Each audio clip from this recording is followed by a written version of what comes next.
Hey guys, tonight we slip into a room where thread holds more memory than ink, where dusty suns crumble above you like overbaked cookies. You step beneath an archway woven with fading solar symbols. Its shadow wraps around your shoulders like moth-chewed silk. A single thread drifts down, its whisper against your palm, not quite accidental. Some say Uzbek embroidery rooms served as silent banks, storing family wealth in peacock-eyed stitches during Silk Road upheavals. Local dyers claim the oldest reds here contain dissolved rubies. But no one's dumb enough to test that theory with acid.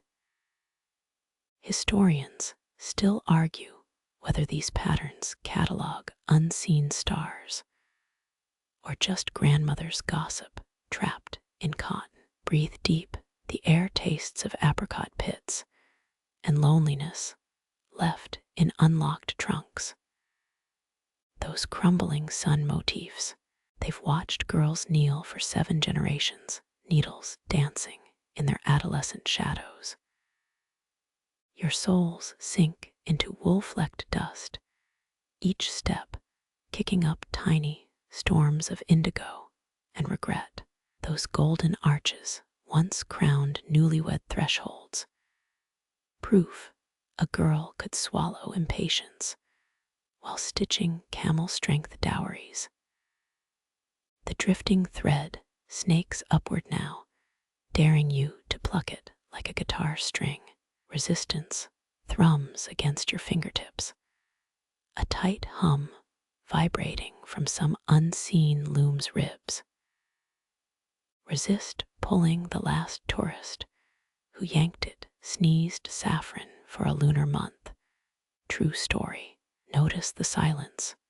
No crickets, no creaking wood, just the almost sound of 370 silver needles sleeping upright in velvet. Lean closer to the arch. Its baked clay smells like a desert's yawn after long thirst. Touch one flaking sunray. Your thumb comes away, powdered with time that tastes of salted plums. Uzbek sun emblems always had 16 points, one for each direction the wind steals daughters toward marriage. Architects copied these threads. Samarkand's turquoise domes mimic embroidered knots from this very region.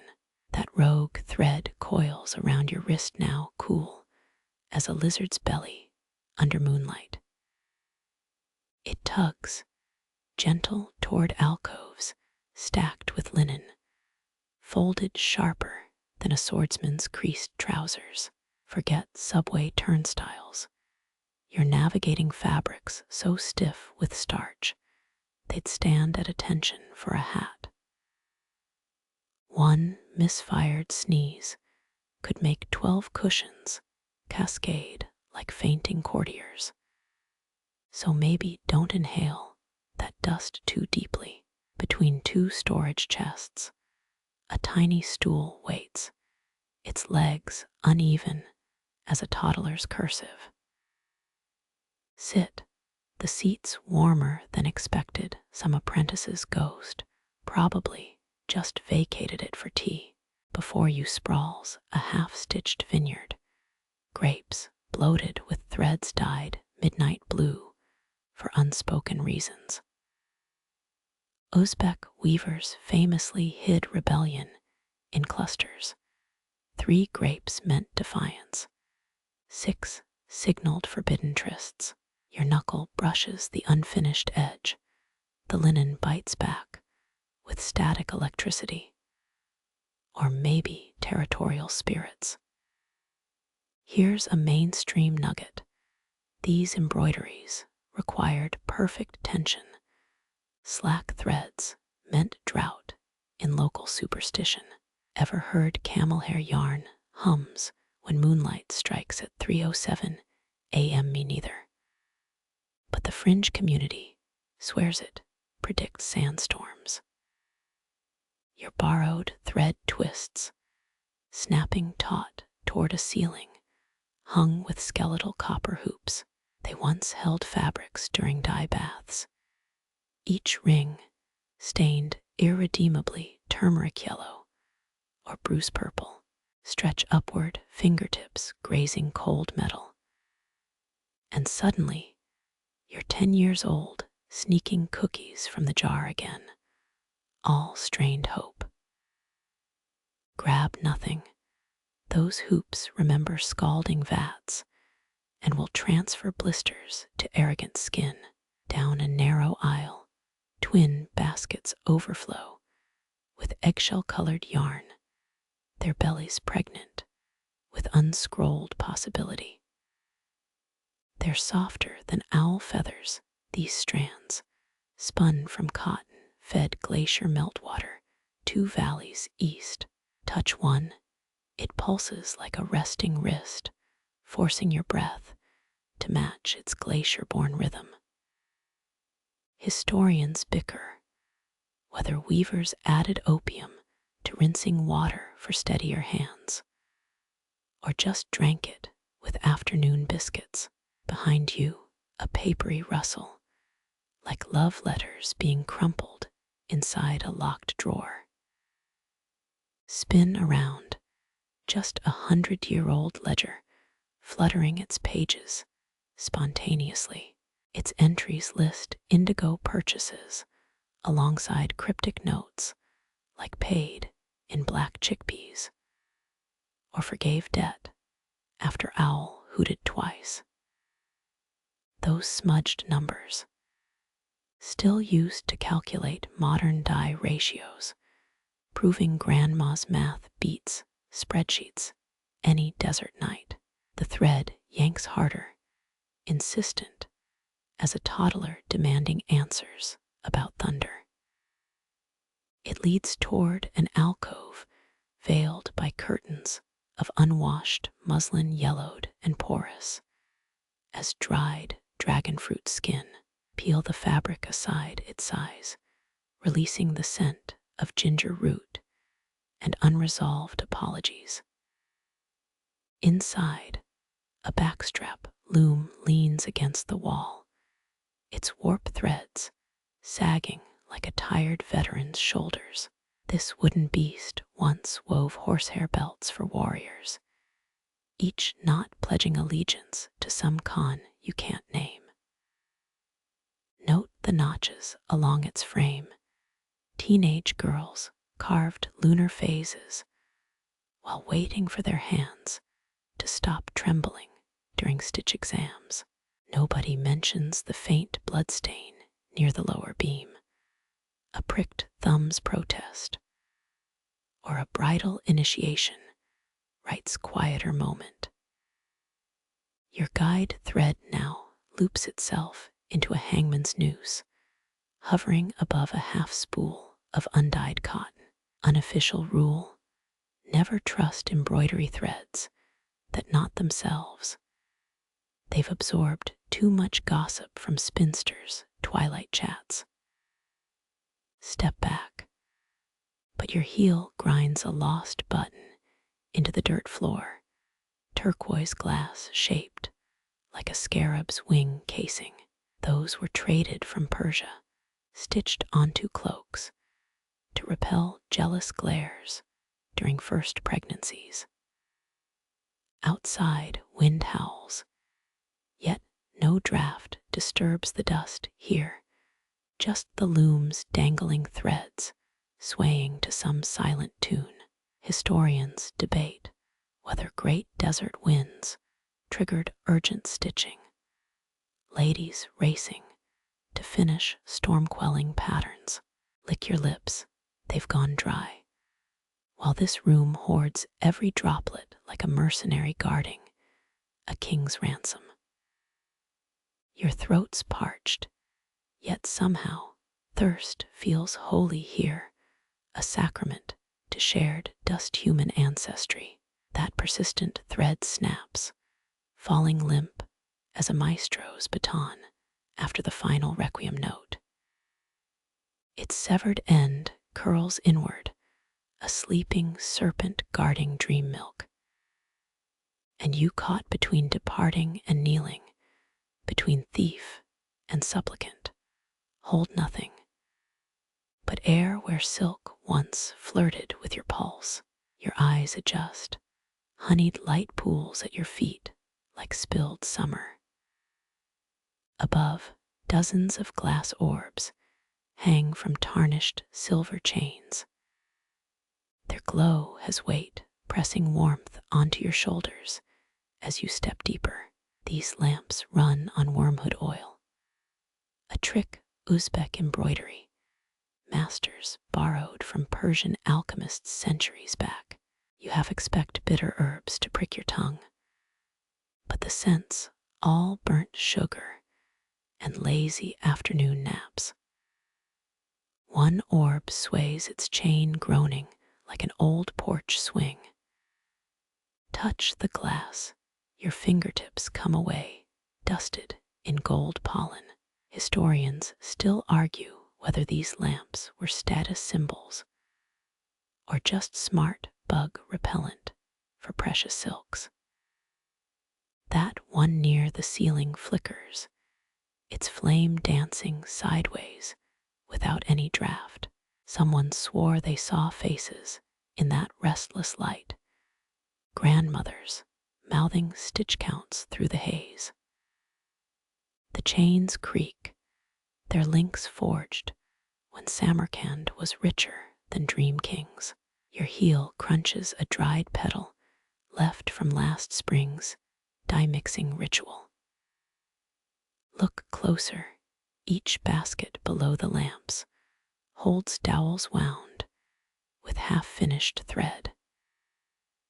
Their colors deepen under the glow, turquoise becoming river midnight, rust reds bleeding into sunset. A bead of oil escapes a lamp spout, hissing as it hits the stone floor.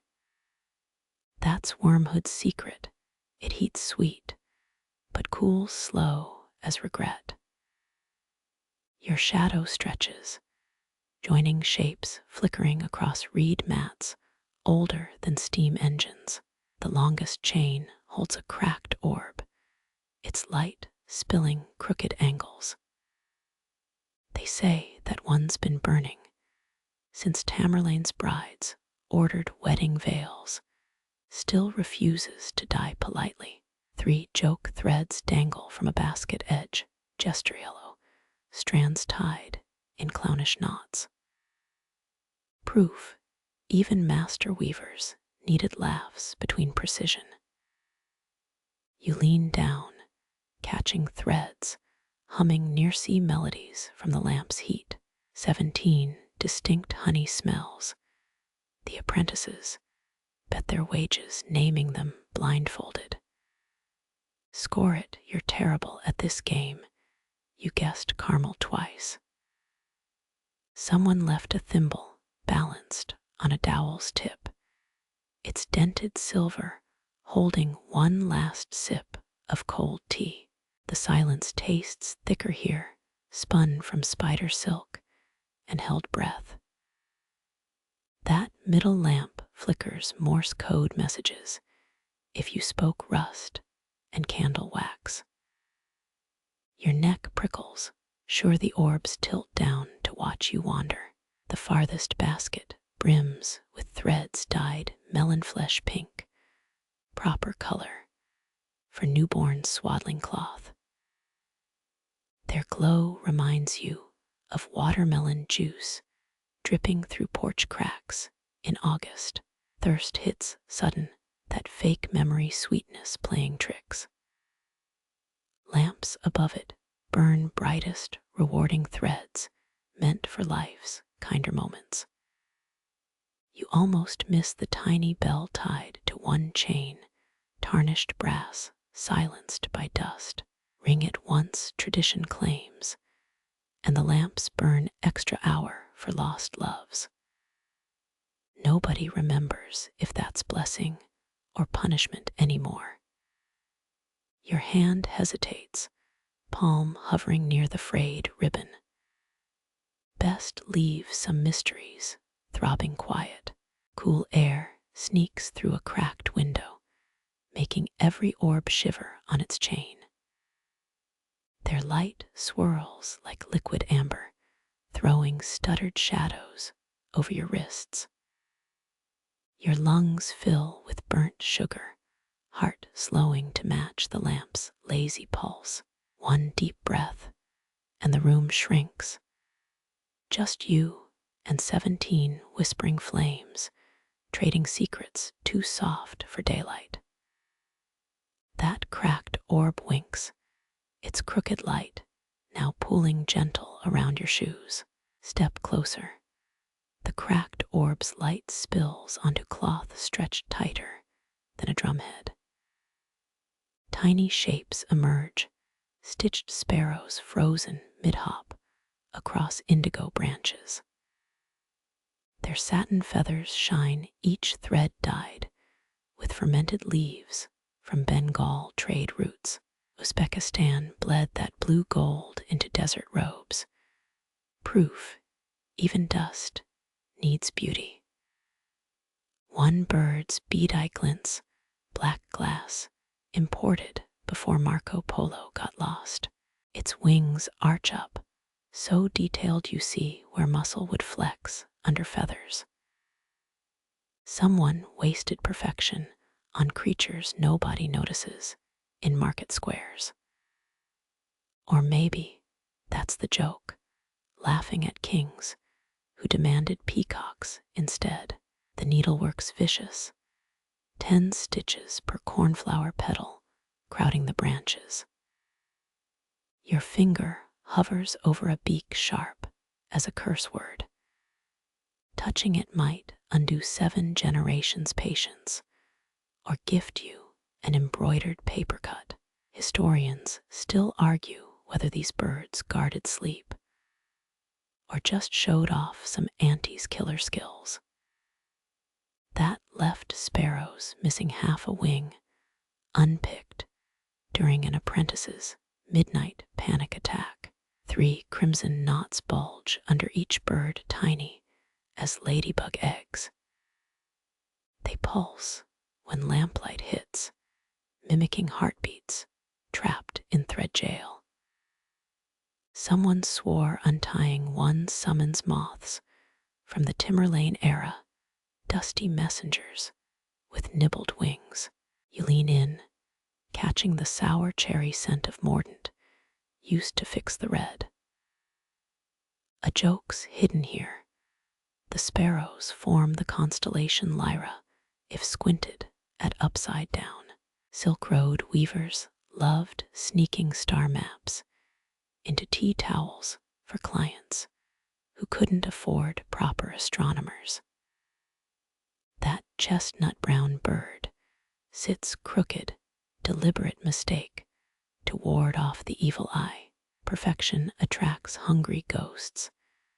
Ask any wedding veil stitcher who skipped a thread. Your shadow blankets the cloth. The birds flatten into shadow puppets against the indigo. Suddenly, they look less decorative, more like sentries guarding the far corner's darkness. One sparrow's knot gleams fresh, its crimson brighter than the others. Bet 10 walnuts it's been redone every autumn since Buckara had canals. Threads whisper as you exhale, too soft for human ears. Silk holds sound better than linen. Ask any museum conservator who's heard pharaoh curse mumbling. These sparrows probably gossip about your socks.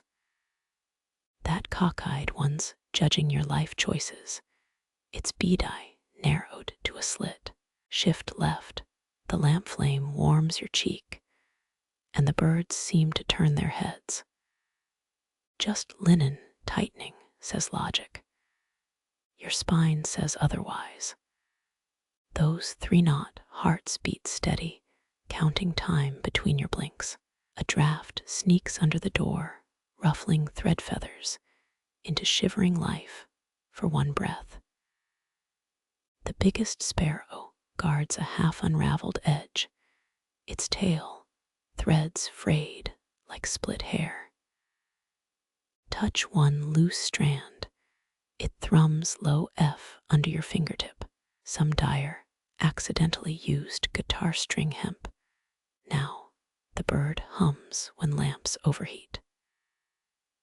9 indigo hues mingle here a recipe, including fermented iron nails and lapis lazuli dust. Modern chemists gag trying to replicate that blue without donkey urine. Your nose wrinkles at remembered stink, but here it's just sleepy plum blossoms. Crouch closer, the birds multiply, more hidden in branch shadows, stitched with thread thinner than spider silk. 27 sparrows total, each with identical triple knots. Obsession looks like love if you squint. That noisy clock in your head stills. The room's pulse slows to match the knot's lazy rhythm. 300 years hang quiet in this cloth, holding its breath. You almost hear wing beats, but it's just your eyelids fluttering shut. One bead eye winks, maybe a trick of wobbling lamplight. Maybe not. A groan shudders from the corner, your spine answers before your ears register the sound. That walnut loom arches like a sleeping bear, its bones polished slick by generations of forearms. Central Asian weavers built these giants to last. The Amu Darya River once floated entire logs downstream just for frames like this. Your palm meets the beam, cool as a bank vault door.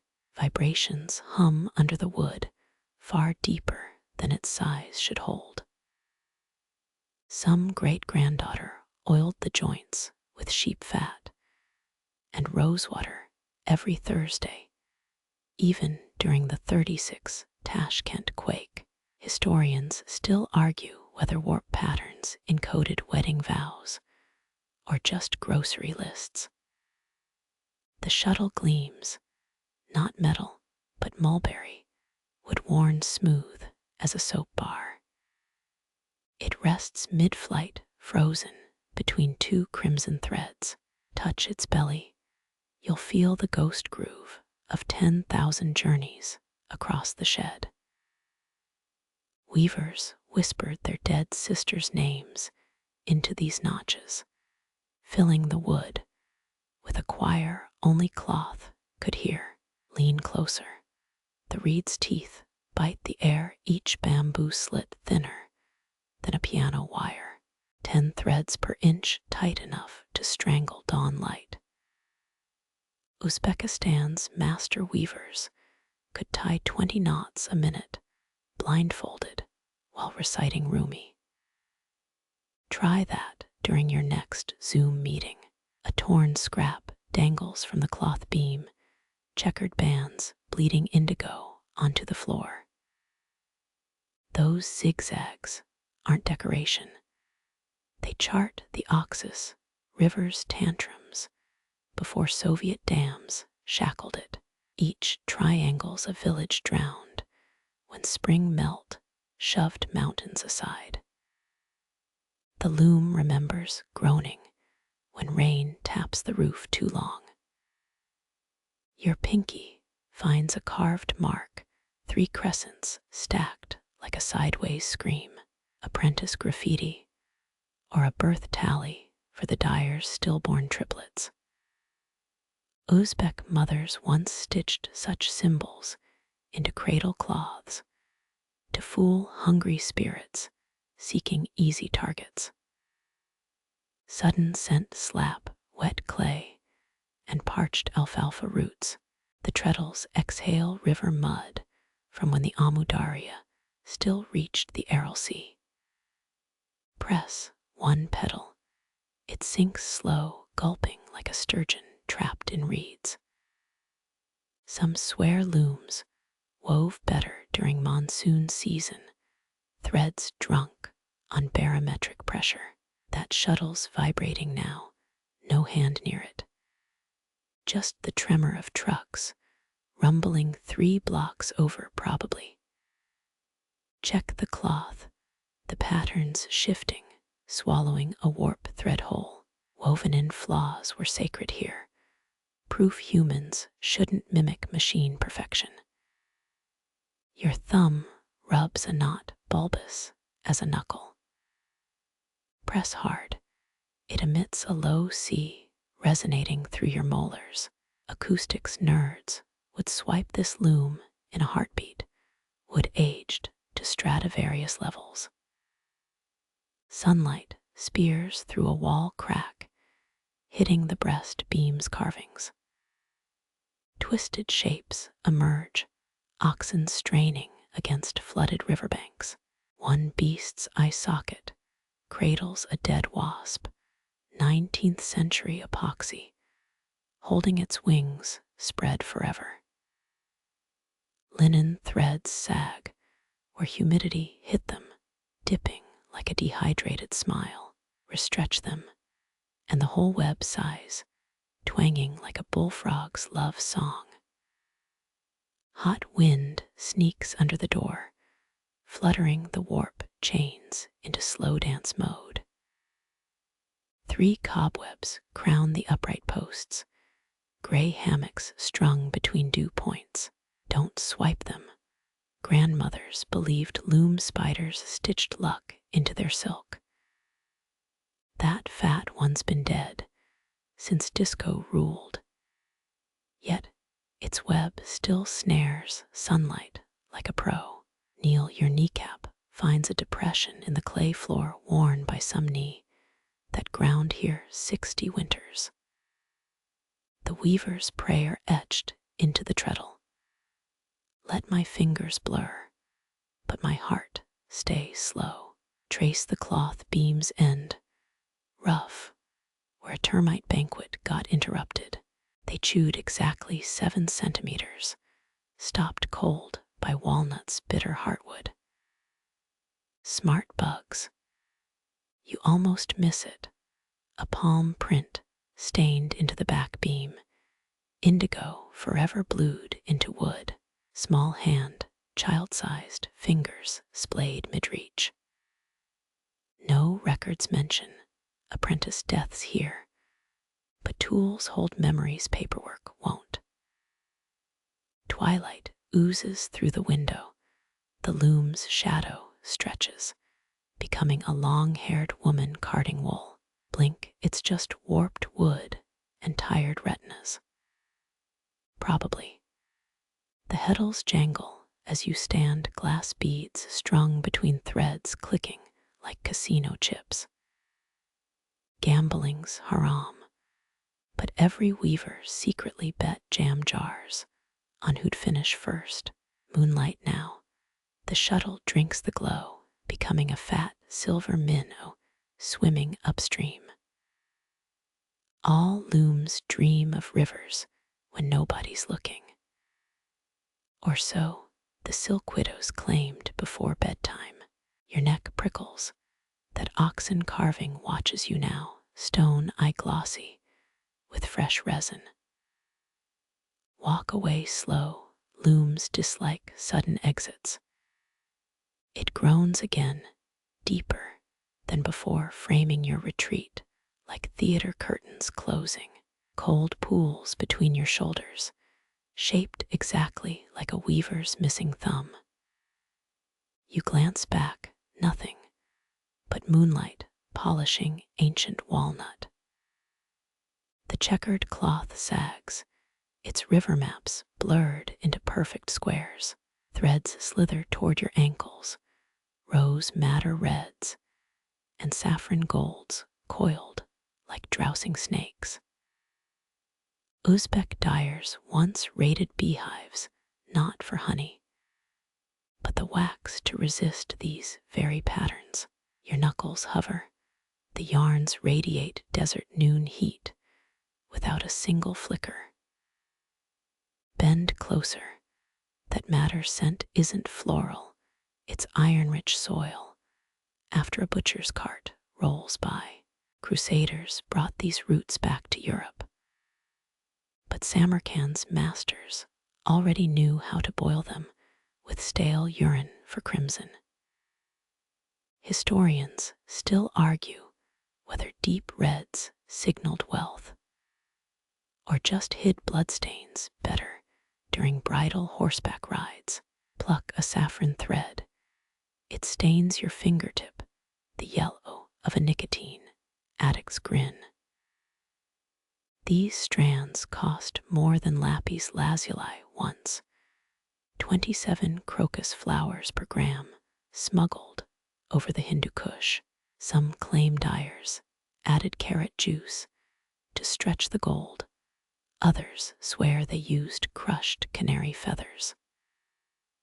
The coil's core glows hotter, a clay pot buried beneath holding tandoor embers from yesterday's bread. Smart trick for drying yarns fast. Also illegally warms your toes through boots. That seamstress who sold Granny Square tutorials online never mentioned this hack. Roll a strand between thumb and forefinger. It bites back with prickly plant fibers. Soviet collectives forced silk farms onto this region, but village grandmas kept spinning wild nettles for strength, their forearms scarred from harvests.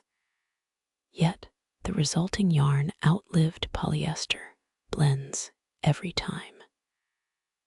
Squint, the madder thread reveals specks like black pepper flecks, actually dried ladybug shells.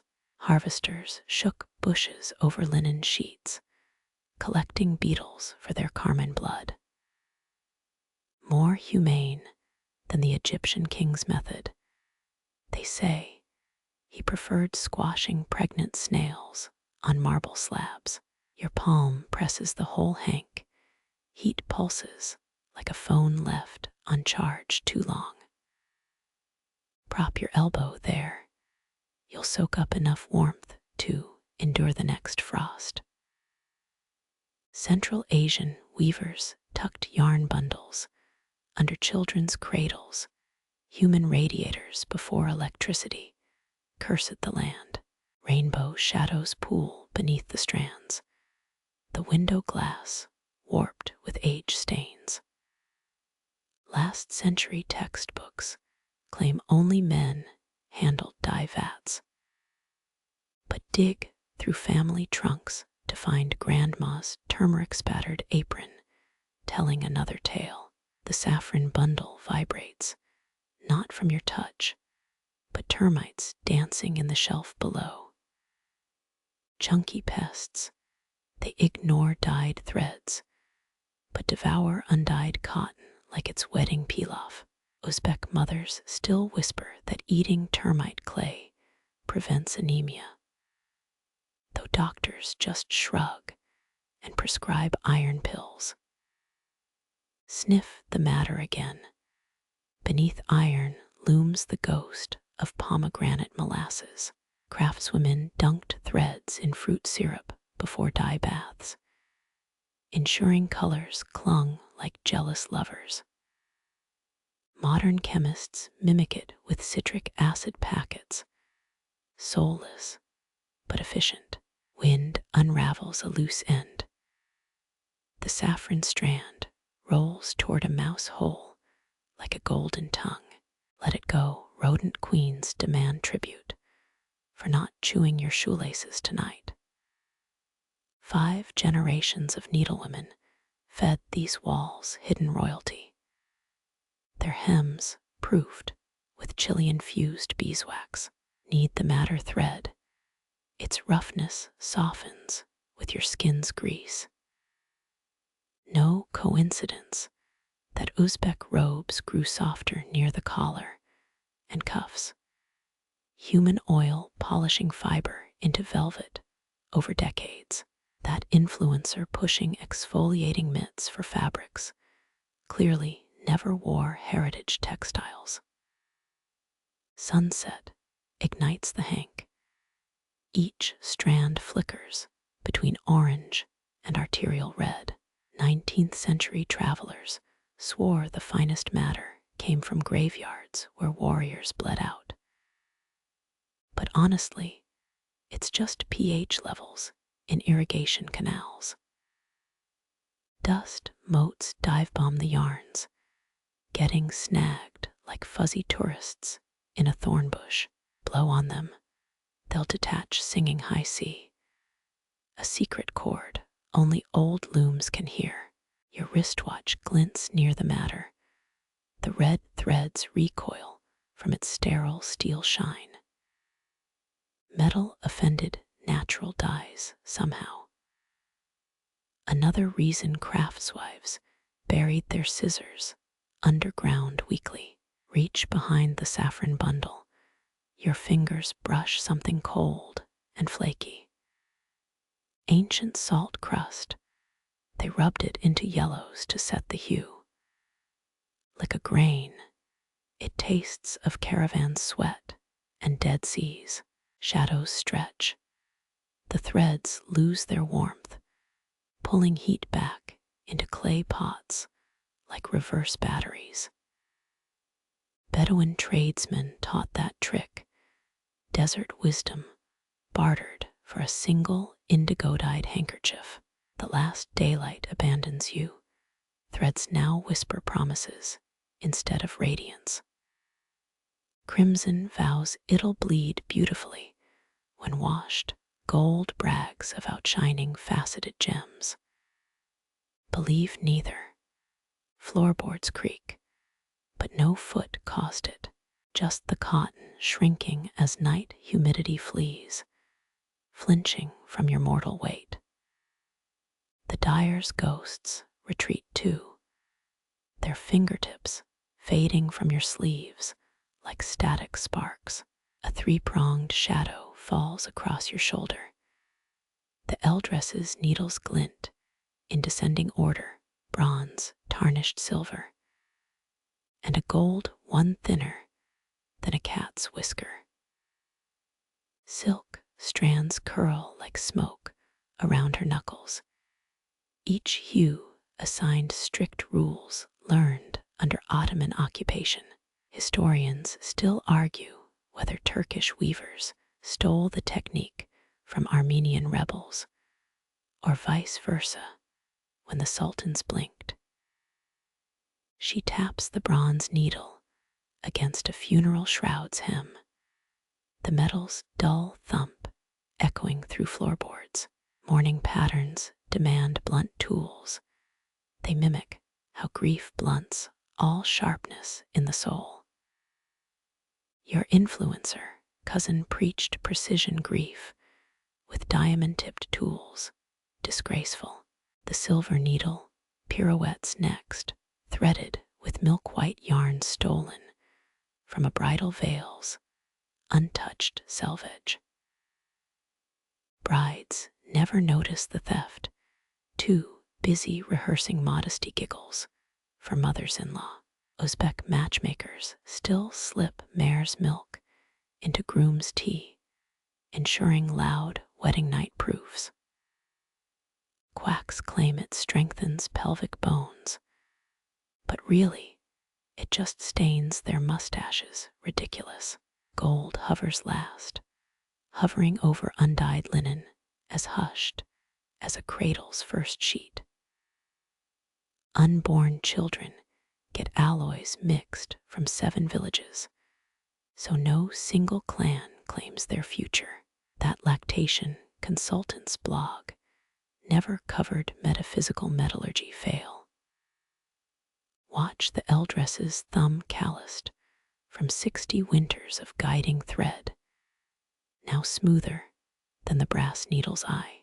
She threads all 3 needles without squinting, even though the lamplight died hours ago. Some say she rubs moth antennae on her eyelids for night vision.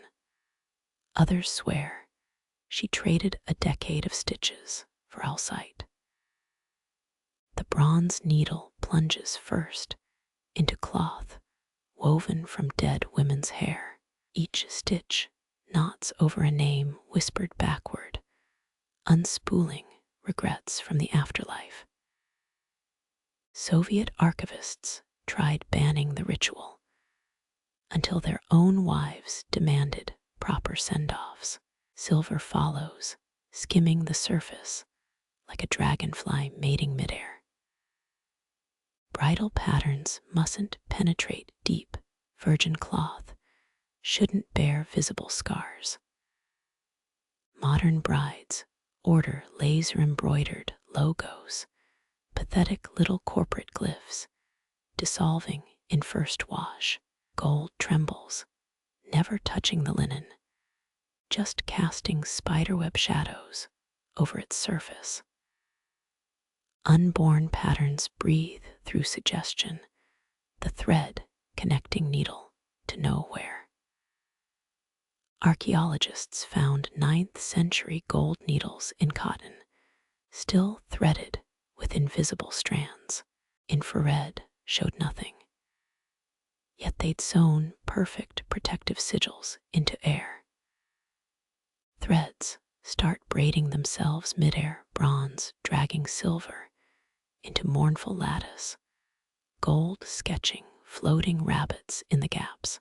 The bunnies kick, cotton clouds puffing from their paws. Your phone's augmented reality app couldn't render this without crashing. Bronze jerks left, yanking silver into a snarl above the shroud. Eldress hisses, yanking the quarrelsome threads apart with her teeth. Never let widow's knots tangle with bridal joy. It invites bedevilment. Divorce lawyers should take notes. She spits the severed threads into a clay bowl where they wriggle like gutted earthworms. Sun-bleached threads decay slower. Dig up any graveyard and you'll find shreds outlasting bones. Victorian museums displayed embroidered shrouds as art, never admitting they flickered in peripheral vision. Gold dives now not toward linen, but into the bowl of tangled threads. It stitches air above them, a hexagonal prison sealing the spat inside. Uzbek jail cells still copy this stitch pattern in their iron bars, ineffective but traditional. Rabbit clouds now bulge, weighted with ghost rain threatening to soak the linen. Eldress flicks her wrist, the gold needle intercepts, piercing a cloud to drain it. A droplet plinks into the bowl, solidified moonlight only addicts and stillborns can safely handle. 3 needles quiver sated, hovering parallel, like compass needles, finding true sorrow. She wipes each tip across her left sleeve, leaving mineral streaks on indigo cotton. Smarter than hand sanitizer, those blue-crossed nurses never mastered elemental disinfecting. Your elbow nudges the undyed linen. Cold shock jolts up to your molars. Eldress slaps your wrist, not angry, just saving you from frostbite blisters. Cotton untouched by dye stores original chill of first snowfall, centuries gone. Bronze needle rusts visibly now, its duty done. She buries it upright in a salt jar, corrosion sped up to ease its retirement. Salt mines near Bukhara once traded ounce for ounce with lapis lazuli until Tsarist scouts ruined the purity ratio. Silver gets rinsed in well water, held west to east, so it forgets the bride's name. Municipal pipes will never cleanse rituals right. Chlorine murders subtlety. Gold vanishes, 1 second gleaming, then gone, without her moving a muscle. Some apprentices swear she swallows it. It explains her digestive troubles every full moon. The rabbits finish leaping their paw prints glowing violet where clouds thin. Eldress exhales her breath, unravels the remaining gold thread, releasing the pattern to settle. Cross-stitch influencers would monetize this, tagging it #ethereal DIY. Floorboards groan beneath the shroud. It gained weight during stitching despite no added thread. Soles press through fabric, whether seeking warmth or dragging anchors. Your foam core mattress at home feels suddenly sacrilegious. Eldress snaps her fingers, the lamp rekindles, casting sawtooth shadows from needle handles. Ordinary shadows, no more ghost clouds, just dust and your own dumbstruck, jaw hanging slack. She offers you the bowl of spat out threads. They've coiled into a sleeping adder shape. Decline politely. Village wives pay 3 fat-tailed sheep for such potent curse fodder. Wind licks the window, rabbit prints flutter like they might blow away. Eldress pins them with a hair plucked from your own temple, lazy but effective. You'll find that strand later tangling your comb, its tip still frosty from ghost touch. Salon keratin treatments dissolve upon contact. Another reason to embrace split ends. Dawn cracks outside.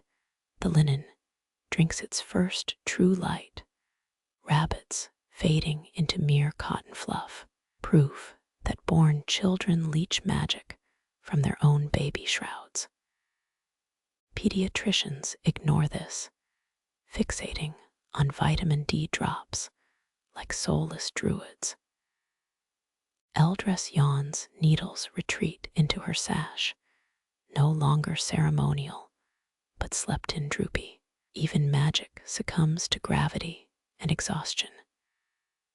Her footsteps creak toward the samovar, leaving you to fold the shroud alone.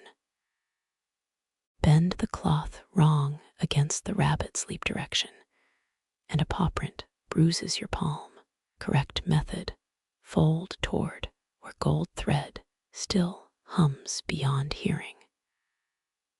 Urban dry cleaners would incinerate this after one static cling meltdown. The shroud fits now inside a cedar box barely larger than your hand. How 19 generations of warriors squeezed inside, you can't fathom. Coffin tech has backslid. Eldress slurps tea loudly, signaling you're dismissed. The ritual ended 42 seconds ago, the gap between God time and human clocks. Exhaling unknots your spine. You've been mimicking the needle's rigidity for hours. Stretch your shoulder pops, annoying a sparrow nesting in the rafters. Sunlight murders the last rabbit shape. It sizzles into a damp stain. Perfect symbolism, if you ignore the mildew risk to antique cloth. Mouse paws scritch beneath the floor. They'll steal any thread snippets before noon cleanup. Smart, their nest linings regulate temperature better than smart home systems. You touch the salt jar housing the bronze needle. Static zaps your nail. It remembers being a cannon before some blacksmith demoted it to embroidery exile. The eldress belches, a vulgar sound mellowed by cardamom and sleep deprivation. So much for mystic gravitas. Outside, dawn outlines poplar trees like bony fingers gripping the valley. Your Uber won't climb these roads. Good luck explaining that to customer support. Thread your own needle when home. It'll feel like prodding wet clay after wielding lightning forged. Switch to glue guns like a coward. The samovar hisses. Last call for warmth before daylight shoulders in. Eldress ignores it, chin dipping toward her chest, dreaming in reverse. Stitch code only unborn heirs can parse. Salt crunches underfoot as you retreat, each grain mirroring the star's gold needle stole. Forgot to ask whether rabbits represent souls or just Eldress's favorite stew meat.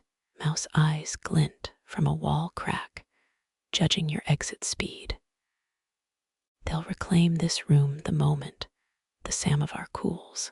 Your palm still smells of unborn linen, frost-burned skin cells sloughing off already. That'll leave a scar resembling misplaced lace. Hum the tune gold thread, vibrated with it comes out flat and sour. Musical talent died with childhood piano lessons. The woven rabbits leave one gift. Your shoelace tied itself during the ritual. Small magic, cancelled by the fact it's the wrong shoe. Moon cotton panels billow as you enter, each one breathing like sails, untethered from some ghostly Tao. You duck under drifting cloth. Peonies unfurl their embroidered petals wider at your passing. Fat bees buzz in stitched spirals, amber thread bodies vibrating beneath phantom wings. Historians pin Suzanis as dowry textiles for bridal wealth. But this swarm shows simpler truth. Joy blooms brighter when detached from husband's expectations. A panel drifts closer, its bloom-heavy fabric brushing your cheekbone. Fuchsia petals glow soft as forge coals, dyed with Persian madder, stirring memories of caravan dust. That influencer's millennial pink video looks pitiful by comparison. Touch the blossom, the stitches heat under your fingertip, June warmth stored in twisted yarn. Sarakaya village elders still debate whether thread absorbs sunlight or exhales forgotten desert breaths, each dusk's final glow woven inside. 3 panels collide overhead, silk gauze wrinkling with the soft protest of old letters refolded. Their seamed borders part, revealing stuffed melon shapes stitched from recycled bridal veils. One melon ruptures, fluffing cotton seeds across the floorboards, moving like careful ants. You kneel, collecting a seed before it tunnels between cracks. Place it in your pocket. Future quilts will sprout phantom gourds beneath restless needles. Apricot musk thickens as you wade deeper, cloying, but sweet like overripe promises. The scent clings to panel undersides where candle smoke ripened silk over decades. Modern designers spritz synthetic peach oils as if deep time drowns in a perfume bottle. Your nose wrinkles at the civet note, traced to wildcats drawn by honey lamps, their claw marks preserved on edge bindings. Peonies rustle, cloth stems twisting, as if drinking moon sap through ceiling gaps. Each leaf veins with forgotten tongue twister alphabets, woven when wind blew north from Bactria. Retired linguists spend years decoding one folio, only to weep at grocery lists for cumin and goat cheese. You trace a word, firefly, and the thread flickers golden, just once, searing afterimage into your knuckle. A bee detaches, hovering on filaments stretched between panels. Its wings buzz with threats, as old as Byzantine silk tariffs, decades before Christ shamed greedy merchants. The drone pitches higher, mimicking mill girls' protests, when steam looms stole their calligraphy stitch jobs. Your ear throbs. Step back. The bee settles, guard duty done. Dried apricot pits roll beneath your soles, hidden among floor cracks like miniature landmines. Each hollowed seed once cradled anointed oil for bridal hair, emptied now, waiting for mice to skate them into shadow villages. Soviet archaeologists catalogued 600 such pits in one Kashgar vault, then labeled them dietary residue. What they missed, the Mouse King's throne, takes 12 perfect pits glued, with rice resin detail only poets noticed. Hands glide over hanging cloth, feel the walnut husk beating inside its centermost bloom. Soft thumps echo, yearning pulses from generations of splintered roots beneath Samarkand streets. Press close, your palm dampens the fabric, the husk swelling like an infected heart. Those polished wood chunks sold in carpet shops carry no rhythm, drenched in varnish and oblivion. Stitched peony, shadows crawl across your wrist, petal outlines migrating like sundials, reversed for wartime trickery. English weavers spun misinformation campaigns, using similar light-bending cloth, Churchill's tapestry. Brigade worth studying, if textbooks valued texture over treaties. A shadow bee stings your thumb web, indigo venom blooming under skin. Shake the hand, it fades, leaving a penmark mistake you'll explain at airport security. Wind swoops, panels rise as one, exposing their faded undersides. Sun-bleached outlines linger, show where defeated kingdoms donated wedding canopies to be unraveled thread by thread. Some silhouettes still clutch spears, others cradle lyres, all reduced to phantom stains behind Uzbek peonies. Museums display only sun-smacked sides, hiding these shadows, fearing culpability glares. A panel dips low, offering you a frayed corner to grip. Hoist yourself. The cloth billows upward, carrying you 3 handspans above creaking boards. Your shoes dangle, brushing mice, who pause mid-seed theft, clicking disapproval. Weightlessness feels familiar, like elevator lurches between meeting floors. But here, gravity's betrayal smells of peach orchards in monsoons. 2 panels overlap, peonies merging into mutation, roses bigger than muskmelons. Bees avoid these flowers, their centers blackened with thick knots resembling cursed citrus. Pull one knot, the entire rose twists, revealing a stitched eye filmed with spiderweb. Blink, the eye retreats, leaving sour plum scent trailing its absence. Embroidery manuals ban such layering, too likely to hoard regret beneath thread.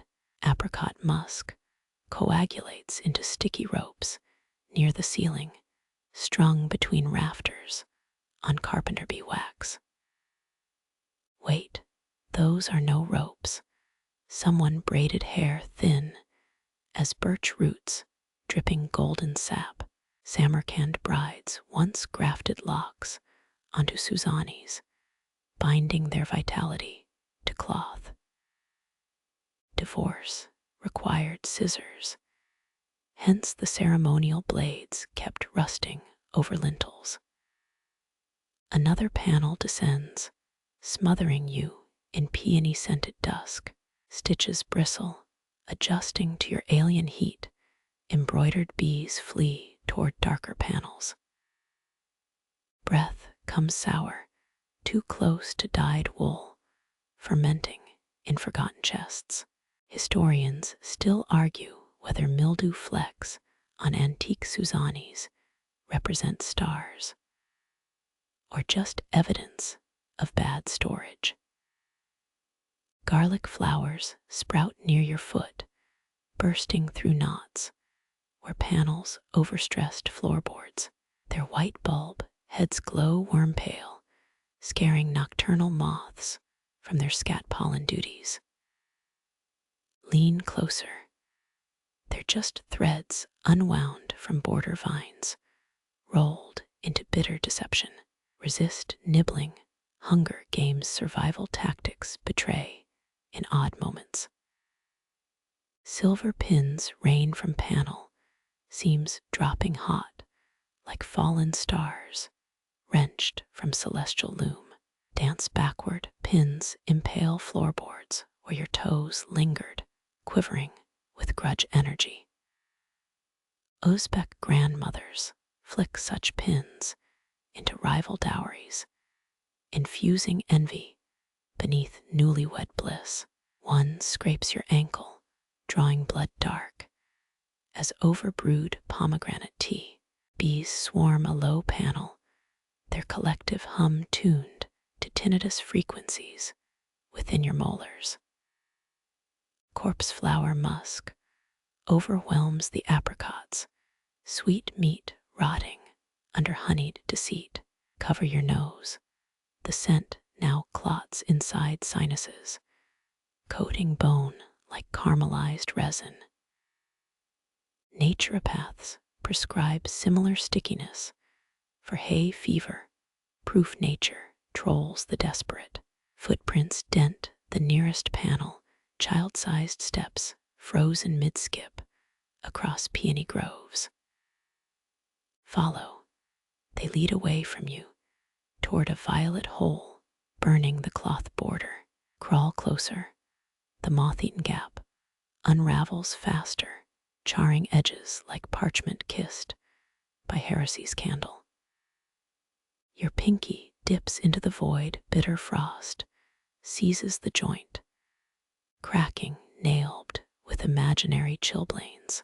Jerk back, sticky threads web your hand, anchoring you to unraveling worlds. Slice through with house keys, office practicality triumphs, barely over interdimensional idiocy. Two panels kite toward the whole peony's draining color into the hungry violet maw. Time thins, breath crystallizing, before the entire swarm of embroidered bees dives after them. They vanish buzzing Brahms, or maybe noise-canceling headphones failed. Silence slaps your ears raw as stripped copper wire. Real bees rouse in the rafters, descending toward abandoned peonies, offering real pollen. Too late, the stitches sealed into lifelessness, dyes leaching back to root and rock. Apiarists would weep at such waste, or start an Etsy fund selling gilt candles. Dust sifts down coating peonies into sepia smudges, like bad Polaroids of lost gardens. The apricot musk weakens, diluted by ozone stink of approaching rain through open windows. Your shirt weighs heavy, soaked in evaporated memory. No laundromat's spin cycle can unknot such shadows. Mouse squeaks erupt, seed pits scatter, as rodents evacuate their shadow capital. The panel overhead sighs, drooping against your shoulder, like deflated parade floats. Catch its hem, velvet backing naps, worn smooth by generations of shoving hands. Dawn leaks through eastern windows. Peonies reassert cheap dye mimicry, blushing vulgar for morning's arrival. Bees settle into assigned spirals, wings tamed for today's tourist cameras. Magic wilts fastest under scrutiny's flashlight. Your knees crack upright, one heel still pinned by forsaken silver. Yank free, its head snaps off, embedded deep as bad decisions. Leave it, future archaeologists will classify it alongside Assyrian ear spoons and sorrow flasks. Apricot pits roll underfoot, slow as pensioners queuing for stale bread. Collect 3, they vibrate in your palm, fermenting into something sharper than regret. Pocket them, pandemic sourdough starters, required less faith than heritage fruit stones. The last panel sags, its melon patch split, spilling cotton fluff like dandelion ghosts. Birds will steal it by noon, lining nests to confuse ornithologists with Uzbek garden remnants. Outside, wind carries diesel stink from tractors plowing distant mulberry groves. This floating garden, rooted too deep in silk soil, you just uproot it with city shoes. Exit before the bees wake properly. Their stings bear tattoo ink warnings. Your scarf tangles on an awning hook, embroidered wheat stalks shearing loose in protest. Travel bloggers lied about photogenic desperation. This feels like getting mugged by kindergarten crafts. The door creaks shut behind you, one final peony pressing against peeling paint, its threadbare stem straining westward toward caravans not seen for centuries. Your phone buzzes, a calendar alert. Dry cleaning pickup too late for blood and apricot musk stains. Cool air bites your lungs, freeing them from phantom pollen's sugary grip. Dawn stains the horizon peach, then betrays it for industrial yellow. Like all beautiful things, steps stumble over cobbles, ankle throbbing where the silver pin kissed bone. A workman watches, spitting sunflower hulls at pigeons, judging your limp as karmic payback for office chair sins. Your pocket vibrates, apricot pits, humming nursery rhymes, off-key grenades or grannies, hard to tell. Gift them to stray cats. See if whiskered connoisseurs approve their vintage tragedy. Rain begins, needle pricks, cooling your scalp, washing Suzani, ghosts back into storm drains. Wish the embroidered bees survived, their task incomplete, their honey just distilled nostalgia. Knock knees against your hostel door, key stabs the lock, city noise, rushing into Suzani's carved-out silence. Flop onto stiff sheets, crushing wildflower bouquets bought to ward off reality. Sleep creeps up, threading dreams with violet holes, and melons stuffed with wedding certificates you'll never sign. One bee follows, buzzing Brahms again, until dawn smothers it with 5 alarms. Dawn's light scratches at your eyelids, threadbare, as the hostile sheets tangled around your ankles.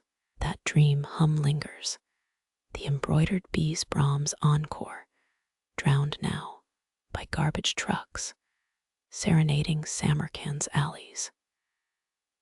Your fingers twitch, still hearing phantom threads vibrate, unspooled melodies itching to be woven back. You find the workroom unchanged, raw-edged Suzanis draped like sleeping giants mid-snore, their borders fray, fingers of loose yarn beckoning toward forgotten corners where stitches abandoned their posts. Historians tally these unfinished edges as markers of interrupted dowries, brides summoned early to childbirth or burial. Yet here the gaps breathe, calling for camel caravans to march across the void, or comet tails to stitch the dark between stars. A crimson thread sways loose, brushing your wrist like an indecisive lover. Pull it gently, the fiber hums, resonating with desert wind trapped during Tamerlane's siege of Damascus. Whole symphonies hide in such strands, if you know how to pluck them. Uzbek archivists once catalogued 16 distinct musical notes in a single antique tassel, then lost the recording to a faulty Soviet tape deck. Kneel closer, the raw hem ripples, unspun wool ends curling like question marks.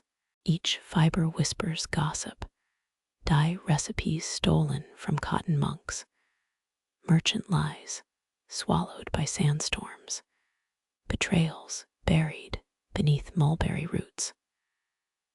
One indigo strand vibrates harder, its pitch sharp as a dentist's drill. Snap it, the thread falls limp, silenced mid-tirade about overdue mule payments. Glance up, the eldress scowls from her stool, bronze needle paused over a bride's trousseau panel. Her eyes flick to the severed thread, then away, disapproval steaming louder than the wormhood tea cooling at her feet. You pocket the guilty fiber.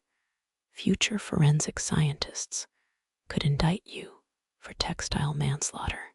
Unfinished edges shiver in the draft, their song stories fraying faster now. Rough translations drift up, something about moon-mad camels chewing through tent ropes, something else about fermented mare's milk tipping over a warlord's lap. Historians still argue whether these thread tales record factual events, or just the stitcher's wishful, vodka-addled dreams. Your thumb grazes a border vine, its blossoms half-stitched, petals frozen mid-unfurling.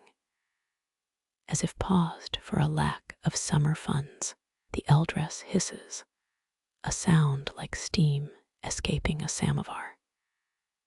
She flings a skein of saffron thread at your shins, its golden warmth promising forgiveness if you'll just shut up and mend. Needle between your teeth, you mimic her grip, stabbing linen with all the grace of a caffeinated woodpecker. The cloth resists, thick as courtroom paperwork, punishing your hubris. 10 crooked stitches later, your comet tail resembles a flattened earthworm. She snorts, gold tooth flashing, before unraveling your efforts with one practiced tug. A black thread snakes free from the edge, coiling around your pinky like a promise ring from a dubious suitor. It pulses, an urgent rhythm syncopated with your heartbeat. Lean In the strand murmurs of caravanserai, watchmen bribed with Armenian apricots, their stones later planted along trade routes as edible mile markers. Modern botanists found 3 centuries-old pits sprouting in Xinjiang. Proof nature preserves punchlines longer than empires. Raindrops patter the roof, needling silver melodies into the song stories. Threads writhe, responding to each plink on tin. The roof cloth itself hums in B-flat. Tune your ear, catch the harmonies glacially slow, whether patterns composed by glaciers retreating north. Meteorologists would dismiss it as tinnitus, but your molars still vibrate, recalling medieval tempests. The eldress slides a blade-sharp glance your way, her scissors rusted shut, ceremonially impotent. She flicks a knotted thread ball at your head, embroidery's answer to a cease and desist letter. Unwind it. The yarn forms numerals, tallying debts owed for spilled dandelion wine. Your presence here racks up interest faster than payday loans. 3 threads braid themselves midair without human intervention. Cotton wool voices harmonize about snow leopards gnawing frozen peaches in the Pamirs, their breath steaming hymns to forgotten deities. Scientists dismiss such phenomena as static cling. Yet, wool clings tighter to secrets than silk ever could. Touch the braid, it disintegrates, ash-gray strands pooling like dead campfire snakes. Your knees ache, floorboards imprinting tiger-stripe bruises as you stretch toward a whispering gap near the panel's corner. Cool air sighs through the hole, a miniature wind tunnel conjuring dust devils of pearl-colored lint. Cup your palm beneath it. Catch a desert's dry breath, carrying ghost cries of melting glaciers. A cream-colored thread snakes loose, wrapping your wrist, its tension tuned to a camel's gait crossing salted playas. Pull it taut, feel the animal's ribs heave, the rasp of sand-scarred lungs, the weight of indigo bundles strapped to its hump. Release. The thread slackens, its camel now resting in some starlit oasis, guarded by stitched scorpions. The eldress slams her teacup, startling a moth from its dusty coma. She jabs her needle toward an untouched edge, a silent command to quit gawking and contribute.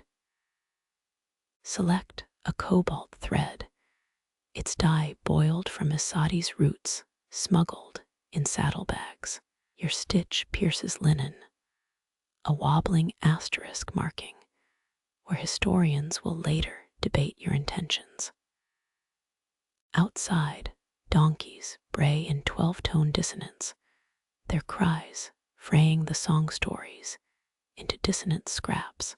Close the shutters, muffle the modern world. Let threads chant unimpeded by diesel-soaked reality. The eldress nods once, approval carved in the crow's feet, framing her eyes. Rain intensifies, needling stitches of its own through roof gaps. Silver droplets bead on unfinished edges, each one lensing distorted views of upside-down mountains. Catch one on your tongue. It tastes of high passes where snow outlasts dynasties, and wolves stitch their howls into the wind's endless hem. Frayed threads writhe, tangling around your ankles, claiming you as their latest collaborator. One whispers, add the storm. so you knot a thunderhead from ash-gray wool. Another hisses, the stolen horse, so you couch-stitch a galloping stallion with mane aflame. Your needle blurs, time unpinned, as the border expands into wild, untaught geographies. The eldress watches, her own needle still, as your comet tail arcs toward the selvage. It's still wonky, still earthworm adjacent. But now, it boldly crosses into unmapped terrain.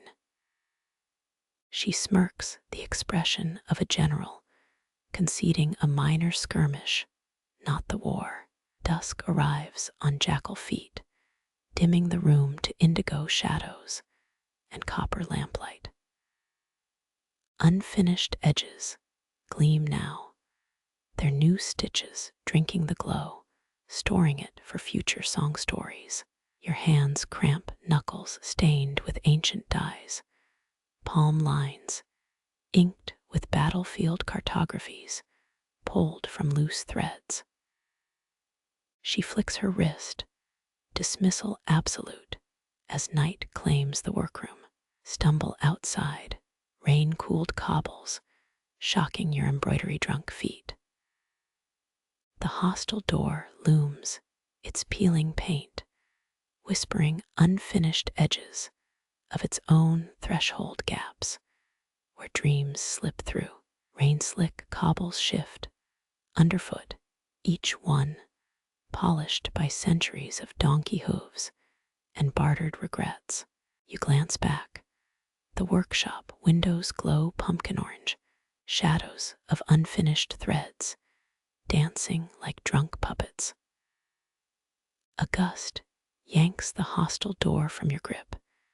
It winds open, revealing a lobby steeped in boiled cabbage and Soviet-era linoleum.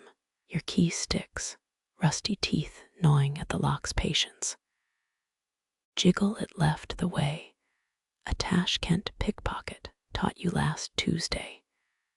Then kick the warped frame.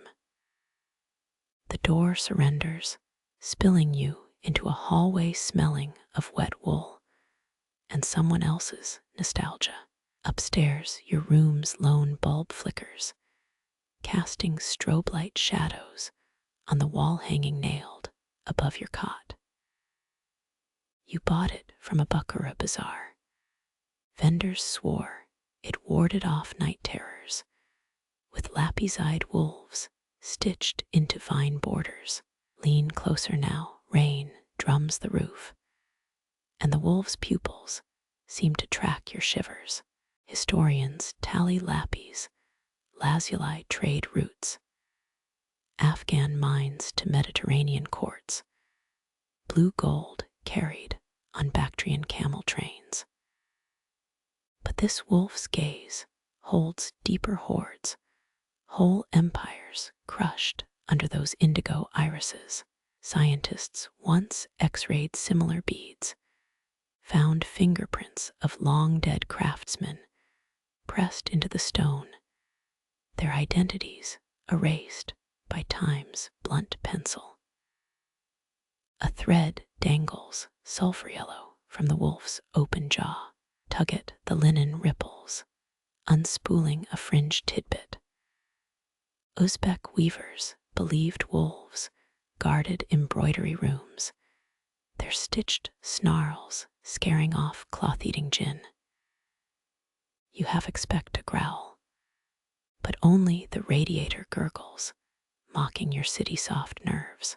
Wind bullies the shutters, sending wolf shadows leaping across peeling wallpaper. Their border vines writhe, mulberry leaves twisting into runes you can't decipher.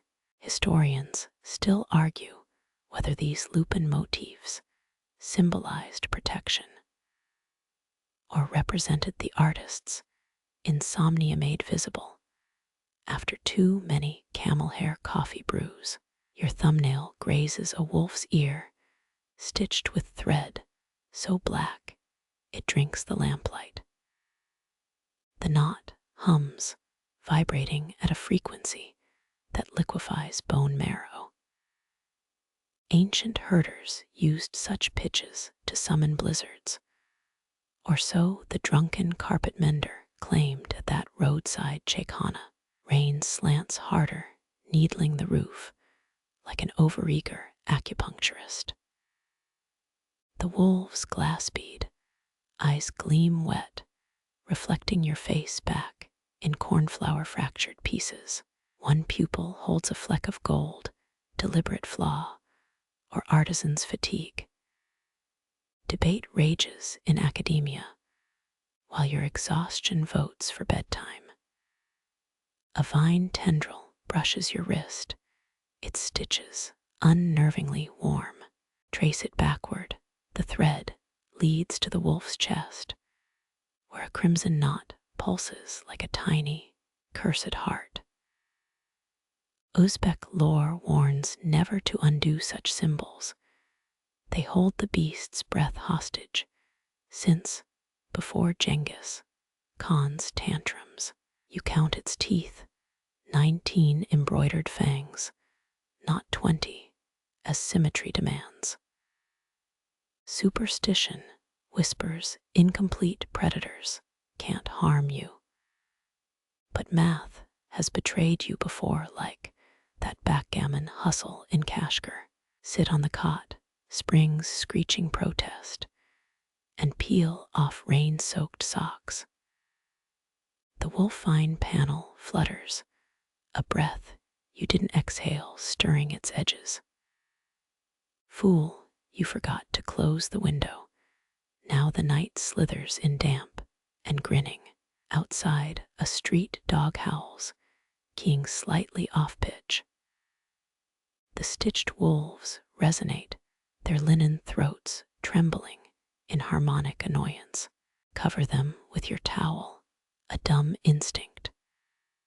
But the fabric just mutes their disapproval into velvet grumbles.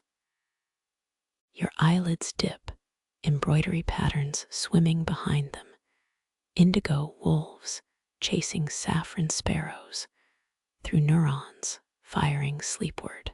Drift until the radiator's clanks mutate into hoofbeats, until your dreams stitch alpine meadows onto water-stained ceilings. A breeze sneaks in, lifting the towel's edge. The alpha wolf's eye peers out, lapis lazuli glinting with what you swear is amusement, as dawn stains the sky the color of unwashed denim. Dawn bleeds through the shutters, striping the horsehair tassels dangling from your wall hanging with prison bar shadows. You swore those cords were black and white yesterday. But morning reveals interwoven strands of gunmetal roan, dun blood bay. Their ends sway, brushing your forearm as you fumble for water, each strand oddly warm for dangling in an unheated room. Horsehair tassels in Uzbek culture marked generations. Girls' birth years tied with specific knots. Fathers' stallion colors woven alongside. Truth spills here, though. No stallions left since Stalin collectivized the herds. Just these clippings hoarded like forbidden hymns. You count 17 knots, each lumpy as a knuckle, salted with the musk of stables, bulldozed into cotton fields. Your pinky catches a bleached strand. It hums against your skin. Someone's great-grandma clipped this from a mare's tail moments after birthing twins. Or so nomadic lore insists. Thread scholars smirk at such tales. Yet carbon dating proves these hairs predate the Bolshevik haircuts. Tug one tassel, the whole curtain shivers, releasing the scent of crushed juniper and adolescent regret. That's the secret Uzbek embroider's whisper. Horsehair remembers. Comb it enough nights, and phantom hoofbeats echo in your molars. A white strand glints, its surface scarred by tiny teeth marks. You recall a fringe theory. Old aunts claiming mares nibbled girls' hair tassels for luck before weddings. Makes city folk snicker till they feel the static charge crawling up their sleeves at midnight. Sunlight hits a black strand, exposing 3 copper wires braided inside. Soviet era adulteration, or theft deterrent from when golden-maned accoltiques were worth more than trucks. Historians still argue whether these tassels held practical records or just numbed the silence of childless rooms. Your thumb rubs a knot shaped like a spur. It leaves charcoal smudges on your skin. Coal-dyed hairs meant drought years, war years, seasons when fathers traded stallions for sackcloth. This one pulses heat, false promise of hearths long cold. Outside, a donkey brays, key shift in modern Samarkand's symphony of honking ladas. The tassels twitch, angling toward the sound like foals recognizing knickers. Dumb their dead hair, yet your neck prickles watching them yearn. Kneel closer. Some strands bear microscopic embroidery, numbers stitched in spider silk thread. 17, 29, 43. Generations counted not in years, but in apricot harvests measured by arthritic fingers. Flip 1. Find Narges looped in Cyrillic, a girl who outlived her tassel by 70 winters. Wind sneaks under the door, stirring the strands into a lazy arrogance. They click beads made from cannonballs melted down after Timur's messy breakup with Delhi. Or maybe goat knuckles. Nobody pays for glamorous archaeology here. That coarse black strand, it's human hair snipped from a widow who sold her braid for indigo money. Woven illegally into the tassel penance choice, feeding hungry grandkids. Stroke it. The strand stays ice cold in defiance of physics or your tourism degree skepticism. Heat shimmers above a bay-colored cluster. Horse oil seeped into the follicles a century back. Scientists would call it trapped methane. But lean in smell fermented mares, milk, and regret. Your exhale makes the shortest tassel spin, a boy's first haircut woven in by mistake. Unlucky, yet it survived purges and floods, outlasting the child who donated it. Pluck it, taste iron and mulberries, flavors of a throat-cut orchard. Someone knocks tea lady with a rattling cart, and the tassels freeze mid-sway. Superstition says horsehair detects liars, but they're useless against Soviet-era aspirin peddlers pretending to be dawn service. Your forehead brushes a white tassel. It leaves chalky dust on your skin. Mare's dandruff, final insult from a prized pelt, now threading your jet lag. 4 centuries ago, whole ambassadors were bribed with less prestigious strands. A bead slips free, rolls under the cot, lost like last year's referendum promises. It winks up, glass eye stolen from a St. Petersburg doll factory, before vanishing into dust bunnies. Threads twist together, forming a braid thicker than your thumb. No human hand did this, just decades of drafty nights, and ghost girls practicing their knots. You'd cut it, but ceremonial scissors rust upstairs per bullet 18's looming shadow. Sun climbs, bleaching the strands back to museum-approved lethargy.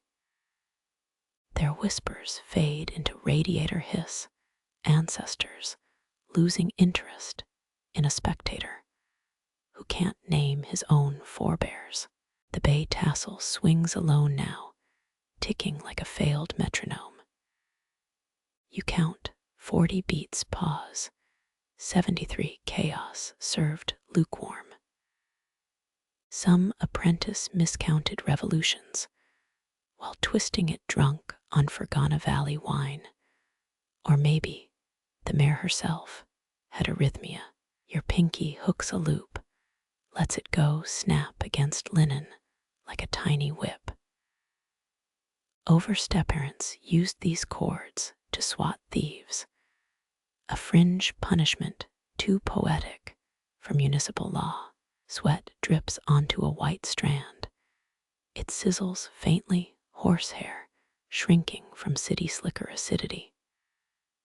500 years enduring sandstorms to melt under some tourist's pathetic electrolytes. Shadows shift. Tassels now cast horse-shaped silhouettes galloping across peeling wallpaper. They circle, never touching, trapped in their eternal racetrack of undyed cotton. The radiator clanks key change. Tassels slacken, exhausted by morning's theatrics. Even ancestral drama needs union-mandated cigarette breaks. You pocket a fallen strand, gray, with split ends, and immediately feel watched. Not a metaphor, your wall hangings lapis-eyed wolves glare from beneath their towel. Laughter bubbles up. Peasant superstitions got you policing stolen horsehair. Then, the strand squirms in your pocket, live wire against thigh, and you stop laughing. Wind dies, strands drooping limp as executioners' ropes post-job.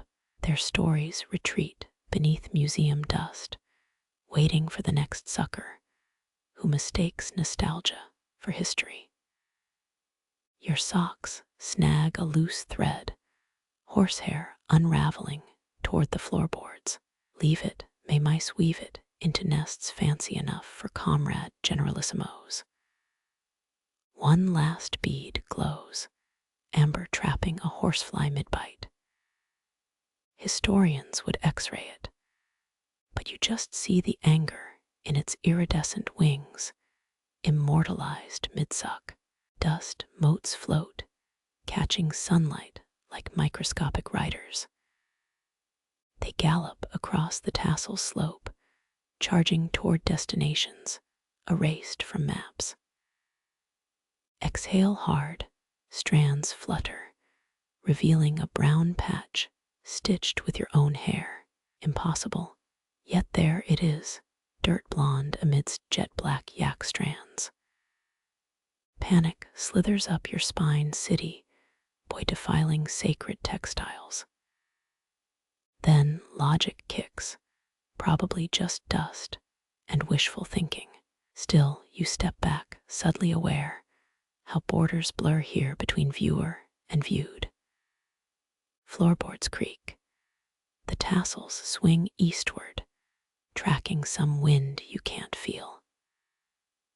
Legend claims they point toward ancestral graves. Too bad yours are 6 time zones west, under a Costco parking lot. Your breath steadies the strands. They hang obedient now, teaching nothing but the chill of being an afterthought. The wolf panel's towel slips, revealing one embroidered eye. It glints, amused or judgmental, as your fingers drift toward the stillness. Your fingers freeze an inch from the wolf's glare, then pivot toward the shelves behind you.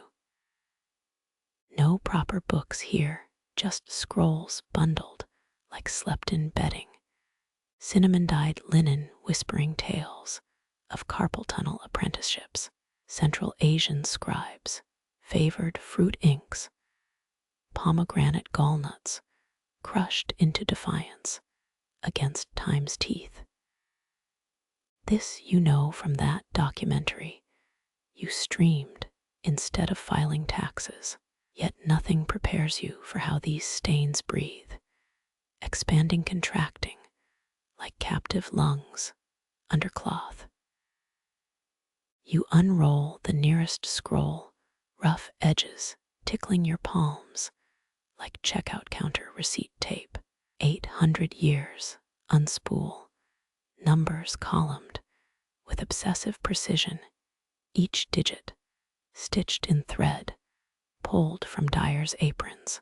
Historians still argue whether these tallies tracked silkworm harvests or hid troop movements during Genghis brunchtime invasions. Pomegranate ink blooms where the apprentice pressed too hard, corrosive beauty eating through linen. Lean close, catch acidity sharp as unripe quince, and something muskier beneath. Grandma's ghost would call it ambition sweat, stench of teenagers ruining their eyesight for minimum wage. 3 columns blur, harvest counts mutating into cursive prayers midline. 7:12:43. Then, sudden Yahazrat squeezed sideways like margin graffiti. Performance, metrics meeting panic attacks. Eternal struggle of the overworked. A spider scuttles across the scroll, its legs dragging minuscule ink trails. It pauses, abdomen pulsing, weaving new numbers between 13th century figures. Freshly spawned audit department, tiny and terrifying. You snort, air ruffles the scroll, revealing charcoal sketches under the ink. Here, a goat chewing ledger pages. There, misshapen camels, humping in supply CHIN Chinese letter margins. Apprentice humor surviving 8 centuries. Take that, corporate team building exercises. Thread protrudes where the scribe mended a mistake. Coarse flax, bullying the original silk fibers.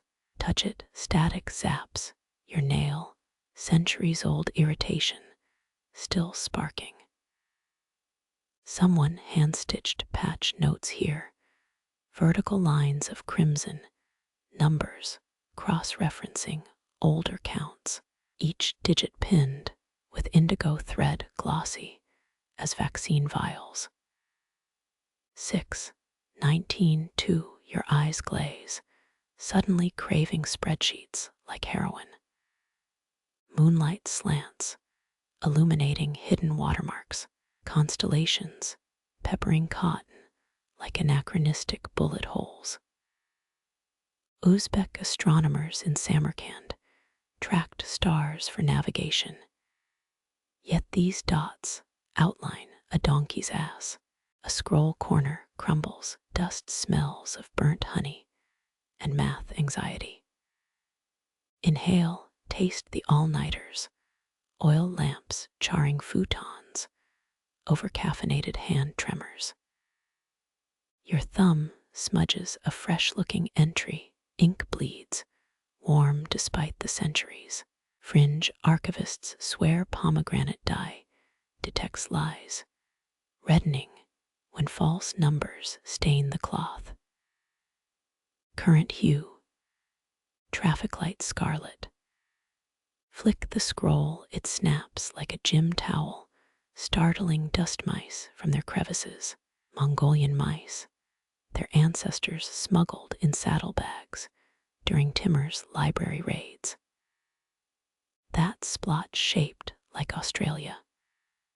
Just fermented mulberry juice, apprentices' breakfast sacrificed to an elbow spasm.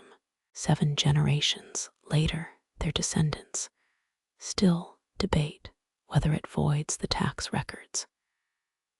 You peer at a threadbare patch, numbers fraying into unreadable lace, reminds you of trying to decode ex's post-breakup texts, symbols heavy with lost context.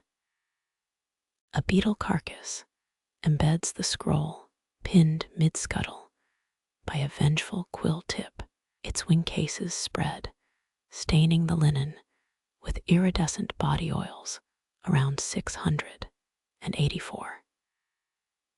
Kneel closer, threads whisper against your cheek, stinging like freezer burn kisses. These scrolls defy textile decay, fermented in walnut shells and horse urine baths. Mainstream academia gags at the recipe, but carbon dating just shrugs. Tilt the scroll, 3 layers reveal themselves. Surface numbers, middle column commentary, barely visible undertext of tiny threaded curses. Cottages stew gave me worms etched beneath moon phase tables. Wind sneaks through a crack, making the scroll shiver like a chihuahua. Numbers blur, momentarily aligning into today's date. Coincidence or algorithmic cotton playing pranks? Your breath fogs a corner, ink beads up, resisting moisture like mall teenagers. This paper mulberry linen laughs at your modern humidity, tanned with crushed locust guts.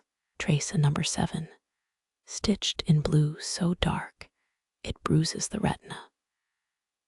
Made from lapis bargained off Phoenician traders, pulverized with martyr's bone powder. Extreme crafting, 14th century edition. A shadow crosses the scroll, your own head, haloed in supermarket light pollution. How dare you? This document survived Black Death winters, only to meet your IKEA fluorescence. Threads twitch when you hum, vibrating like spiderwebs tuned to bad karaoke. Uzbek weavers encoded music into textiles, though preferably not Despacito. Scroll edges rasp your wrists, leaving paper-cut serrations too straight for chance. Blood swells, plump droplets ignoring the fabric's anti-stain coating. Blot with your sleeve. Ink clings to cotton, whispering fungal math into your veins. Your pulse counts in base 12 for 3 terrifying minutes. A pomegranate seed winks from the scroll's edge, fossilized juice sac glued for luck. Press it, fruit blood smears your fingertip, still tart after 30 generations. Unroll further, 1,095 blazes in thread of gold, year. A meteor shower raids soybean fields. Historians debate celestial tax deductions. Meanwhile, cons, accountants, wept into their abacuses. You spot your birth year, ink, peculiarly faded, as if exhausted by your impending existence. Threads dodge your touch, coiling into defensive spirals. Sunset ignites the scroll. Translucent patches glow like doped honey. That apprentice spilled lamp oil, here accidental stained glass, memorializing their pay-cut protest. Threads grow warm where moonlight pools, their heat synced to Venus ascent. Lean closer, warmth promises bread oven coziness, then bites your nose with bee-sting spite. Your phone backlights a suspiciously smooth patch, hidden repair done with Soviet nylon thread, blasphemous, but beats duct tape mending the Magna Carta. Cough dust, plumes swirl, briefly forming numerals above the scroll. 318 ingredients for disaster, per an old Silk Road shipping manifest. Or dry air pranks, scroll snaps shut, punishing your wandering attention span. It cascades off the shelf, unfurling down your leg like an angry anaconda. Numbers flash against your calf, stitched threads, branding temporary percentages onto skin. 72%. Your current caffeine blood level, accurate and judgmental.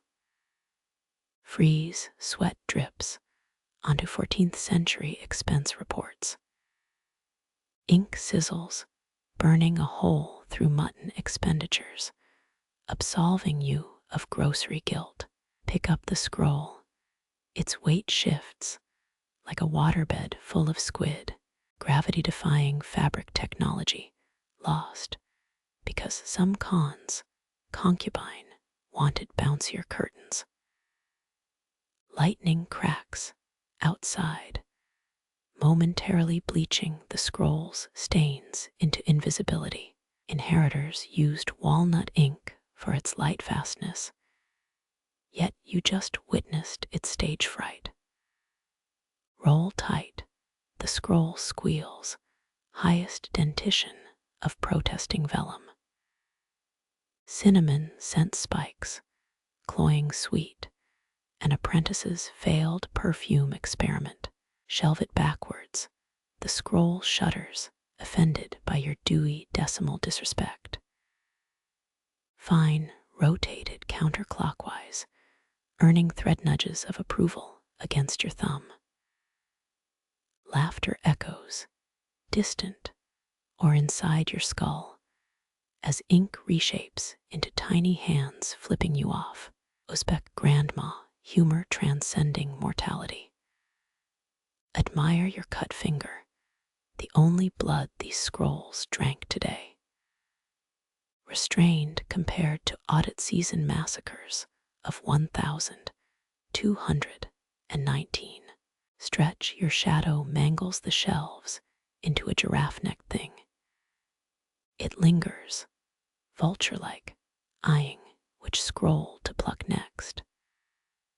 Dawn's first smear leaks through shutters. Those apprentices never saw sunrise, stitching by grimy lamplight till their fingers locked. You owe them ghosts nothing, yet whisper thanks to the air stinking of fermented math. The shelf groans, scrolls settling into daylight dormancy.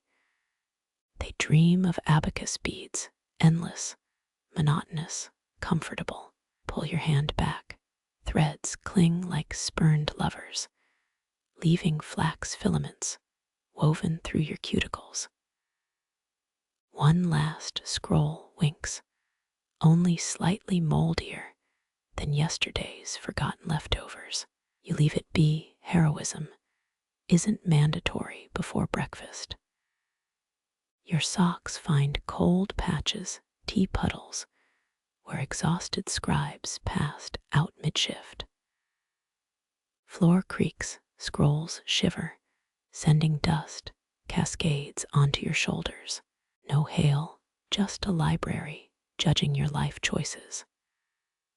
Step back, shelves blur into cinnamon-scented prison bars, each ledger a life sentence, served inches from paradise.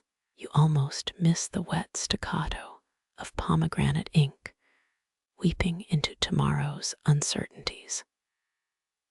Dusk stains the air like oversteeped tea. Lamps gutter, their wormhood glow, sinking into wool beneath your feet. Shadows stretch, becoming liquid, lapping at unfinished stitches with lover's patience.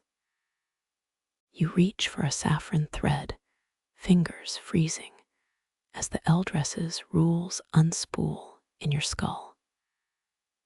Daylight embroidery forgives hasty knots. Night stitching demands moon direction alignment. Historians chuckle at Timuradira superstitions, yet your hand refuses the needle. A clay cup sweats beside your knee, wormhood tea steaming its bitter lungs out. Mainstream texts confirm its use against thread mites. Fringe embroiderers swear it traps wayward spirits mid-stitch. Neither explains why shadows lean over the rim, sipping steam without disturbing the surface. Crimson threads coil nearby, twitching like nestlings whenever your glance strays. Touch them now after sunset, and the eldress's warning buzzes your molars. Let scarlet meet black, and jealousy spirits stitch regrets into your knuckles. The lamps spit, their silver chains groaning like tired trees. You count wormhood pods suspended in oil, 37, each named for a village girl lost to eye strain. Quirky archivists claim they hum in D minor when aligned true north. Tonight, they're stubbornly mute. Moonlight bleeds through the roof cloth, silvering your thimble. Stitch towards it.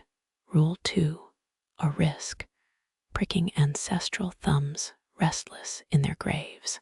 Your needle hesitates, hovering between instinct and superstition. Tea ripples, though no breath touches it.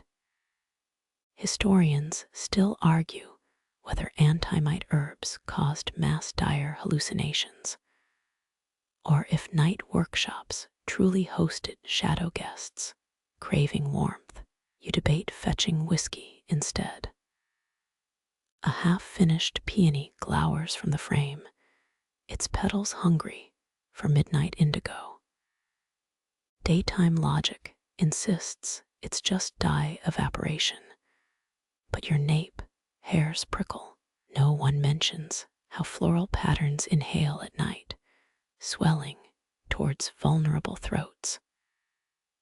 Threads hum, not melodically, more like fridge appliances mid-breakdown. Uzbek weavers encoded lullabies in birth shrouds. This tune better suits a sinking car alarm. Tea tempts you chilly now its surface, reflecting the eldress's disapproving eyebrow ridge. Legends whisper of a stitch maiden who drank after dark, her tongue blackened for 60 moons. You'd risk it for caffeine, but the cup smells suspiciously like low tide.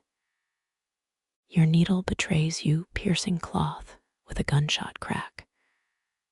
Downstairs, the goat bleats, 2 a.m. gossip leaking through floorboards.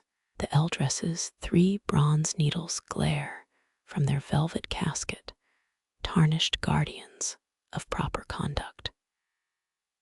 Wind sneaks in, flipping your pattern page to Rule 7. Never unpick errors by lamplight. Correct them or abandon the piece. Night unraveling invites moths carrying 60-year grudges. Embroidery becomes archaeology. Each stitch exhales a dynasty's breath. Timurid conquerors treasured Bukharan gold stitch, though carbon dating proves their pillows leaked tax evasion plans through clumsy seams. The teacup cracks, a hairline grin spreading like a bad rumor. Dregs solidify, blackened stems arranging themselves into Cyrillic letters. Your phone camera won't translate.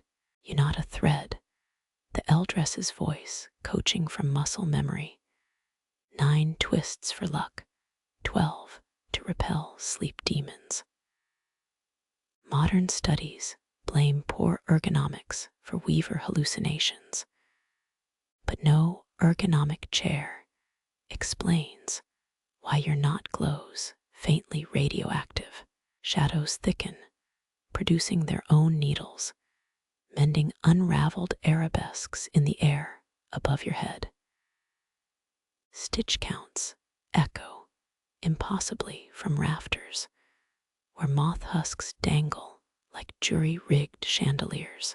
Your spine remembers airport floors, train station benches, all the terrible places you've napped. This floor promises worse, wool drinking your warmth, while unseen looms mutter in forgotten dialects. Dawn crouches beyond the horizon, weak as diluted ink. You'll survive tradition's chokehold, maybe, if the tea leaves don't crawl into your ears, singing weaving songs. Wormhood's final sigh coats your tongue bitter green warning. Centuries of stitch witches agree. Daylight embroidery forgives, night work judges. Moonlight bleaches the floorboards, its silver glare catching 12 armored legs tucked under rafters. You freeze, needle hovering, as segmented shadows shift above the threshold. Historians catalog Timuradira, warriors wearing silk armor, but none mention linen scorpions stitching vigilance into doorframes. One guard lowers its needlepoint tail, dripping silk frost venom onto the symbol beneath. Your throat tightens, remembering the eldress's warning. Dawn threads must hold that icy poison captive. Blink and its carapace shimmers with embroidered constellations, mirroring the roof cloth's spilled chai stars. A Sovietera tidbit whispers through your panic. Scientists once studied scorpion venom for preserving political banner threads. That explains nothing about why this creature's pincers shine like tarnished thimbles. A breeze ruffles your collar. 3 guards turn their glass-bead eyes your way. Their stingers rise, not attacking, just assessing. Quirky archivists swear Uzbek stitch scorpions only target those who insult grandmother knots. You mentally compliment every Persian rug meme you've ever liked. One armored shape clicks, needle tapping a frayed threshold thread. Stitches glow where venom touches them, spreading frost patterns like lichen on tombstones. Historians still argue whether these guardians symbolized protection or just really passive-aggressive accident metaphors. Your unfinished peony project mocks from the frame indigo petals half drunk on lamplight. The nearest scorpion pivots, its tail hovering over your abandoned teacup. Shadows lap at the cracked rim, dodging the venom drip with dancer's grace. You consider offering saffron threads as truce gifts. Then recall Rule 14. Never bargain with needle bearers after midnight. Their patience wears thinner than single-ply silk past the witching hour.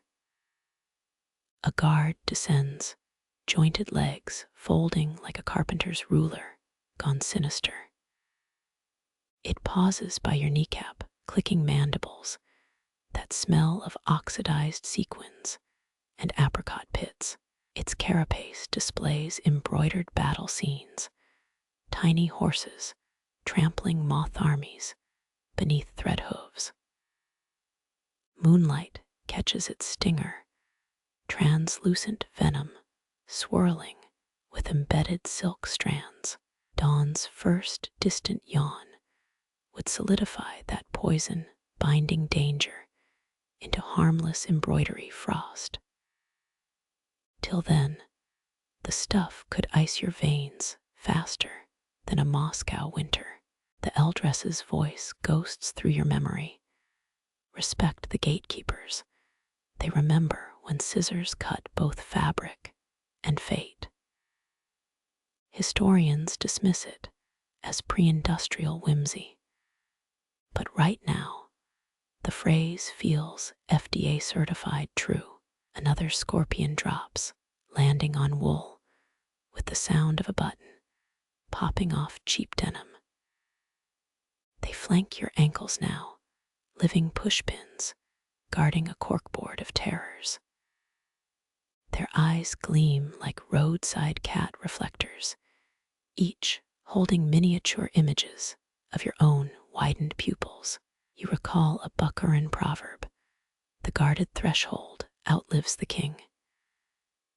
Your kneecaps beg to differ as venom droplets frost the floor near your toes. The lead guard raises its tail, not attacking, just pointing towards your abandoned needle. Understanding arrives like a dropped seam ripper. They're not judging your presence. They're judging your unfinished work. Stitching recommences under 12 glass bead gazes. Your needle stabs cloth, each pierce sinking with a scorpion's click. They hate crooked lines, hissing when your thread tension wobbles. 2 guards climb the embroidery frame, balancing on walnut wood like circus performers on a high wire. Dawn scratches the horizon, its light still pale as watered milk. The scorpions stiffen venom, slowing inside their tails. Silk frost patterns spreading sleepy spirals across the threshold. Their armors dull, transforming from threat to artifact, carved relics overlooking a museum. No one visits, one lingers, tapping its stinger against your thimble with a dentist's disapproval. Then it scuttles upward, returning to the rafters, as silver dawn flakes powder the room. You exhale, half expecting marked veins, but only saffron stains fingerprint your skin. The threshold symbol glows softly beneath melted frost, stitched guardian venom, now as harmless as frozen lace. Last night's shadows retreat, taking their needle bearers into whatever linen dimension houses clock-out scorpions. Your spine unknots, one vertebra at a time, as first birds butcher the silence outside. The guards perch motionless now, bundled thread conglomerates, pretending to be architecture. Historians would catalog them as decorative, but your knuckles remember their venom's sub-zero kiss. Daylight rewrites the room, lamps guttering wormhood scent thinning to a memory. You rise, joints popping a protest louder than Sovietagan war-era embroidery sabotage jokes. 12 armored shapes watch thread-strung weapons cooling until next dusk demands their vigil. You step over the threshold, its stitches holding fast, carrying nothing but frost-burned retinas and a new hatred for segmented laundry guards. Morning air bites, yet less sharply than a scorpion's disappointed glare. The walk home feels lighter, though every clothesline shadow makes your neck hairs mimic needle points. Unstitched terrors retreat with the dark for now. The loom yawns, empty, awaiting fresh threads. Your palm still tingles, not from venom, just the ghost weight of a needle pressed too long. Silver dawn flakes melt into the wool, erasing all proof except your jittery pulse. Stupid hour to realize. Embroidery's true terror isn't stabbed fingers, it's becoming part of the pattern yourself. Morning gnaws at your wool-stiffened shoulders, dawn icing the cobwebs into glass necklaces above. You shuffle past thread barrels, knuckles brushing something that isn't cloth. Your palm meets carved cedar, ridges sharp as a lizard's spine under stale varnish. 12 wing pairs shudder above, tethered to yarn clouds, dyed the blue of forgotten pharmacy bottles. Each butterfly strains against hemp strings, tails curved like scorpion stingers, denied their venom. Uzbek woodcarvers once whittled entire menageries for Silk Road traders. But these were born from a girl who'd never seen actual insects. Historians found her diary wedged in a Samarkand library beam, pomegranate ink confessing. She dreamed wings first, then found the cedar plank. A Soviet aerodynamics team reportedly studied these carvings in the 60s, convinced the wing angles held secrets to maize pollen dispersal. Their notes vanished, along with 3 tablespoons of wood shavings, and all common sense. You tilt your head, sunlight stuttering through wing perforations meant to mimic moth bites. Patterns emerge, not random, but mimicking the L-dress's stitch maps for migrating songbirds. One butterfly's left wing bears a tiny N in Cyrillic, likely from the girl practicing letters on something more precious than paper. Historians still argue whether these were practice pieces or prayers for mobility carved during crop blights. Your breath dislodges dust from a thorax. The particles hang, swirling like dandelion clocks, debating whether to disperse. The closest butterfly pivots, its wings vibrating with stored tremor energy. That's when you see the string, not hemp, but horsehair dyed with fermented mulberries, stretched taut enough to hum. Touch it, and the vibration crawls up your arm, settling behind your molars like a dentist's drill lullaby. The butterfly's eyes, crushed lapis lazuli globes, track you with disapproval. Its wings click, a sound like nail scissors snipping air. Relax, it's not a flying puppet. You mutter, then realize you're justifying yourself to Dacre. The L-dress's voice loops in your skull. Everything here pretends to be harmless until the lamps dim. You circle the display, horsehair clouds swaying, butterflies straining southwest, as if smelling monsoons beyond the mountains. Their bodies show tool marks, knife jabs, and splinter tears no sanding could disguise. The girl's frustration fossilized in wood grain, each gouge whispering, almost, almost, almost. Sunlight shifts, projecting wing shadows that don't match their physical forms. A swallowtail silhouette becomes a diving hawk. A monarch's shadow blooms into a floating city. Quirky art historians insist these were intentional. Uzbek laser precognition, avant la lettre.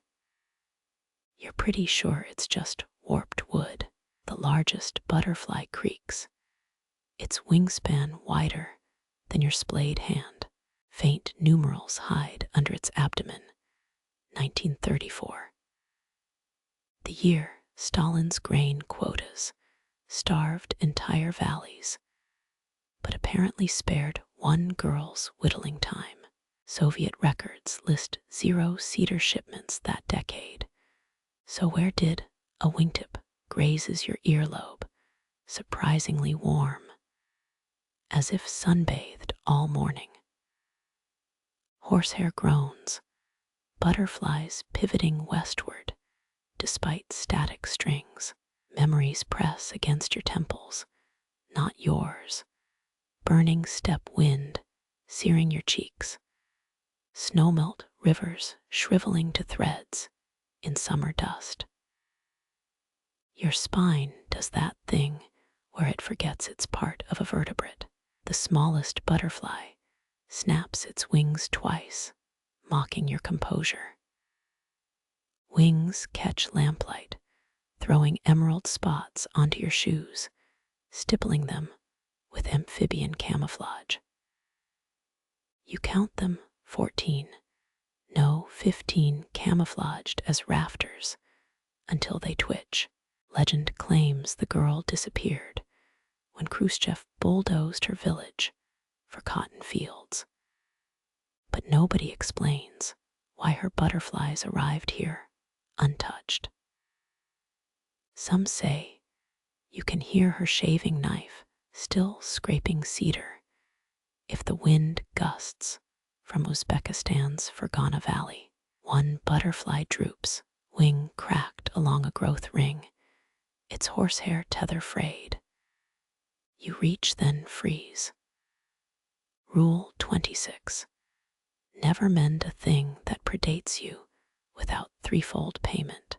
Glance around for a chipped teacup, antique buttons, anything to satisfy the room's barter system. Your pockets hold lint, a kombucha tab, and guilt. The butterfly sags further, Lappy's eyes filming over with cellar dust. Its remaining wing vibrates, shivering the horsehair into audible distress. A solution arrives, stupid as Soviet crop rotation plans. You spit on the cracked joint, moisture warping the wood fragrant. Poke your dry needle into the splice, butterfly momentarily in flight with your finger as landing gear. The horsehair sings molecule-thin chords thrumming with released tension. Cedar sap, or something like it, beads around the needle, slower than embassy visa approvals. The crack seals itself, muscle white resin hardening to amber under your breath. Historians still argue whether these sculptures, self-repaired or caretakers, just got really sneaky. The repaired butterfly flexes, untethered from its string, hovering at your eye level without visible support. Its shadow becomes a sparrow mid-lunge, varnished wings throwing glare daggers. Heartbeats pass, geologic epochs in embarrassment, before it rehooks itself into the cloud with audible resignation. Light fractures through other wings, butterflies dissolving into prismatic smears. The eldress insisted Siberian shamans traded stories for cedar dust, claimed it helped their spirits fly straighter. You're pretty sure she just hated wasting sawdust. Sun climbs, banking the wings into glowing parchment, hiding the cracks and carver's doubts. Your knees protest, unsticking from flagstones where sweat glued cotton to skin. The moment passes, butterflies still as altar relics, angry puppet show, paused mid-act. Outside, wind bullies apricot trees, promising the southwest gales these wooden wings ache for. You imagine them snapping horsehair, riding thermals over Hindu Kush peaks, carved legs finally feeling what they mimicked for 90 dry years. Reality check, they're still dangling. You're still staring. The smallest butterfly twitches, as if bitten by its own dreams. You pat your pocket, feeling the kombucha tab's worthless metallic sheen, and leave it on a barrel as apology tribute. The walk home smells of cedar ghosts and chicken dumpling steam. Your shadow stretches, momentarily winged, before noon unravels the illusion. Glancing back, you swear the butterflies twist towards the window, strings slackened by 1 degree of freedom. Stupid hour to realize. Liberation's just another kind of tether, slightly longer and far more cruel. You stumble home, indigo bleeding through the burlap bundle clutched under your arm. That bridal veil demanded midnight corrections, its owl eyes blind, until you pricked fresh pupils with needle tips. Now blue-black smudges tattoo your palms like badly inked fingerprints. Dump the cloth onto your cot, dye transferring onto linen sheets with smug permanence. Uzbek indigo vats once fueled entire Silk Road economies, merchants trading bolts for Persian silver by the camel load. Your stain, worth roughly 3 cups of oversteeped tea and a half-eaten jam roll. Wash your hands, scrubbing, until the water turns twilight purple. The stain clings, digging deeper under cuticles, nesting in lifeline creases. Eldress Nadira swore this happened when cloth mourned its separation from the dye master. Or maybe you just forgot to wear gloves again. Sleep comes like a dropped embroidery hoop, messy and off-center. Dreams arrive soaked in vinegar sharpness, your hands pressed against moonlit parchment. Blue glyphs bubble up through your skin, swelling into vine-like scripts that choke the page. You recognize Nastaliq script's elegant curves, Persian love poems favored by Timurid court scribes. But between the lines, angular marks squirm unreadable as cockroach tracks in flour. Historians still argue whether these are decorative flourishes or lost Sogdian trader code. Your dream fingers trace a glyph resembling a scissor blade crossed with a pregnant hair. Skin tingles electric as licking a corroded battery. The symbol glows, searing itself onto your knuckle even as you jerk awake. Moonlight confirms it, a faint blue scar where the hair scissor bit you. Quirky linguists whisper that certain Bukharan dyers encoded messages into patterns, fabric, as clandestine mail service. You're pretty sure you just sleep embossed yourself with random funk. Next night, same dream. More glyphs, now spilling off the parchment, swarming your arms like ink-drunk ants. A triangle pierced by 7 needles, a leaping wolf with a loom for ribs. Their meanings itch beneath your skin. By week's end, your palms resemble a drunk cartographer's forgotten doodles. Eldress Nadira catches you admiring them during barley bread breakfast. She snorts, plucking a poppy seed from her teeth. Foxglove alphabet, she mutters. Shows up when someone's ancestors are lousy spellers. You blink. She stabs her knife into the butter. Old dyers believed each symbol's power lived in its mistakes, a missing dot, an extra curve. That's why they'd always botch 1 stitch on sacred cloth. Seems counterproductive, you offer. Or genius, she counters. Perfect work attracts jinn. They hate typos, confuses their ancient eyes. Historians found 10th century robes near Samarkand, intentionally reversed sleeves with indecipherable embroidery along the hems. Mainstream scholars call it artisan error. Fringe blogs insist it's anti-jinn cryptography. You dream deeper. Now the glyphs converse, vowel marks blooming from your cuticles like fungus after rain, a spiral shaped like a nausea wave, promises forgotten orchard locations. A ladder missing 3 rungs hums about buried Soviet census data. Morning inspections reveal new marks, this time on your soles. Walking feels like trampling library indexes.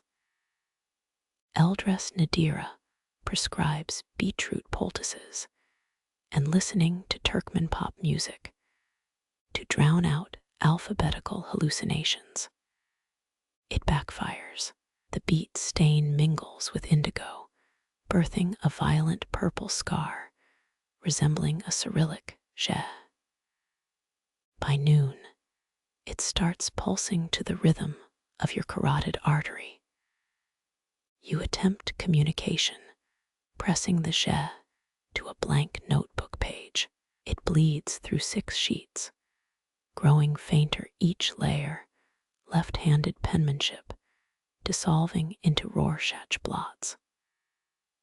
A passing historian would classify this as stress-induced hysteria. The eldress finds you finger-painting glyphs onto chilled yogurt. Stop feeding them dairy, she orders, confiscating the bowl. They'll demand fermented mare's milk next, and I'm fresh out. Falling asleep becomes a tactical gamble. Last night, a hooked symbol like a shepherd's crook migrated behind your ear.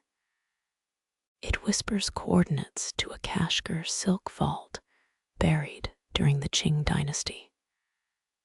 Accuracy, unknown, mildly inconvenient, either way. Eldress Nadira examines it during evening chai. This one's a livestock tax mark from Kokand Khanate, she declares. Means your great-great-grandpa probably bribed someone with a defective goat. Your fingers itch to stitch the symbols, to weave their oddness into something solid. Instead, you dip a needle in mulberry ink, pricking each glyph onto scrap cotton. The cloth rejects them, threads fraying wherever ink touches. Moonrise brings the final dream. Glyphs detach from your skin, floating like drunken fireflies, rearranging into a sentence above your bed. Press forgotten, VOWELS. Here right arrow. An arrow points to your sternum. You consider poking it, but breakfast awaits, and curiosity rarely survives Eldress Nadira's salted yogurt. Morning reveals the pulsing je gone mute, its purple faded to timid lilac. Other marks peel off in the bath, swirling down the drain in accusatory spirals. Only the hair scissor remains nestled in your left palm's chaos of creases, too stubborn to dissolve. You show Eldress Nadira your cleared skin. She sniffs, dropping a lump of rock sugar into your tea. Told you the jinn hate bad grammar. She lies smoothly, her own sleeves embroidered with suspiciously misspelled protection charms. The indigo stain persists loyal as an inappropriate tattoo, but the marks sleep now. Occasionally, your left palm warms near old documents, hair scissor twitching like a compass needle near north. Mostly, you forget, except when reaching for thread spools at dusk and catching that stubborn jet, now faded to a birthmark, winking beneath fluorescent bulbs. Sleep comes easy again, dreams blessedly wordless, just the rustle of unseen cloth handling wind better than you handle reality. One midnight, you wake certain something's scribbling between your shoulder blades. Probably just sweat. Definitely not vowels. You roll over the phantom ink already drying, its message dissolved into cellular memory. Some alphabets aren't meant to be read, only carried, quiet as smuggled stories in a dyer's stained hands. You find the bridal veils first, draped over cedar stands like surrendered ghosts.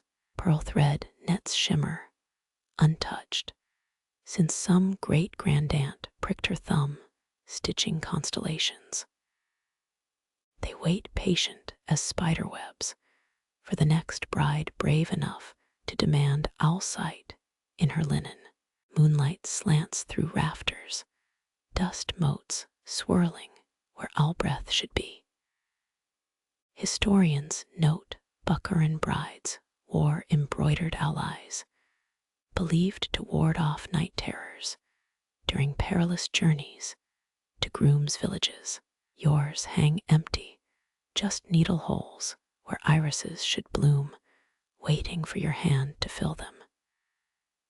Eldress Nadira warned you, all stitching demands unforgiving precision. Pupils too round, you'll see every lover's future lie. Pupils too narrow, you'll spot tax collectors 3 valleys away. You opt for almond shape, a compromise that won't doom anyone to unnecessary truths. The first stitch bites, pearl thread whispering through fine cotton. A quirky museum curator once swore Uzbek veils held owl pellets, tiny bone fragments sewn into hem knots for luck. You check finding only moth dust and the brittle wings of vanished insects. Silk tension hums, thrumming like a samovar about to sing. Each cross-stitch clicks, a sound felt in molars, not heard. Between knots, you swear the cloth inhales, drawing thread tighter than your last gym membership's terms. Midnight bleeds into the room, thick as pomegranate molasses. Ghostly giggle rustles rise, unseen girls clustering to critique your work. Their breath frosts the pearls, turning each into a milky planet. Historians still argue whether bridal veils served spiritual armor or just gave shy brides somewhere to hide their eye rolls. You pierce the left pupil, thread dragging like a dulled fang. A droplet blooms indigo black, swallowed by thirsty linen. Crimson embroidery flusters after dusk, so Eldress Nadira's rules decree, but nobody banned blood. The veils ripple, though no windows open, lifting like jellyfish in a moonlit tide. Pearls clatter, a skeletal finger song, urging you faster. You stab quicker, needle flashing silver dart quick, until 2 owl eyes glare back, pupils dark, as Sovietera boot polish. Wind slams the door, extinguishing lamps in one theatrical gasp. Only the pearls glow now, their luminescence stolen from long-dead plankton. In the weak light, stitched irises seem to contract, tracking your nervous shuffle towards the exit. Nice try, you mutter, channeling Eldress Nadira's disdain for cowardice. But I've survived teenagers' eyeliner tutorials. This is nothing. The veils fall still, respecting sarcasm's blade edge, draping themselves in mock innocence. One panel brushes your wrist, its edge frigid as a compromat handshake. You feel owl breath, then real or imagined, frosting the downy hairs on your forearm. Foreigners often mocked Central Asian owl motifs until they trekked mountain passes stalked by bandits and snow leopards. Then they prayed to thread-end cloth guardians, whispering apologies to craftswomen's ghosts. You knot the final thread, bite it clean, and step back. The owl's gaze pins you, fathomless, promising visions you didn't order. Your stained palm tingles, that stubborn je symbol flaring lilac, as if recognizing kin in pearl-woven eyes. Threadbare silence follows, then a feathery thump above the rafters. Dust snows down gritty as poorly sifted flour. When it clears, 2 actual owls perch on the cedar, stands their talons, denting the wood like antique signet rings. They swivel their heads, comparing embroidered eyes to their own obsidian ones. One hoots, a sound felt in your liver, a bass note tuned to trembling. The other sneezes, ruining the gravitas, fluffing up like an angered pastry. Eldress Nadira bursts in bearing walnut dye and impatience. She freezes, eyeing the owls, then your veil. You invited them inside. Do I look like a zookeeper? They invited themselves. You counter, wiping pearl dust off your sleeve. Also, you once smuggled a pregnant goat into a yarn symposium. Fair, she concedes, setting down her dye pot. But goats don't regurgitate rodent skulls on ceremonial textiles. As if summoned, the pastry owl coughs up a tiny bone, shaped disturbingly like a crooked screw. It lands on the veil's edge, nestling among embroidered stars. The eldress sighs, producing tweezers like a magician, revealing scarves. Don't move, she orders, plucking the bone off before it stains. Owl gifts curse the cloth if left past dawn.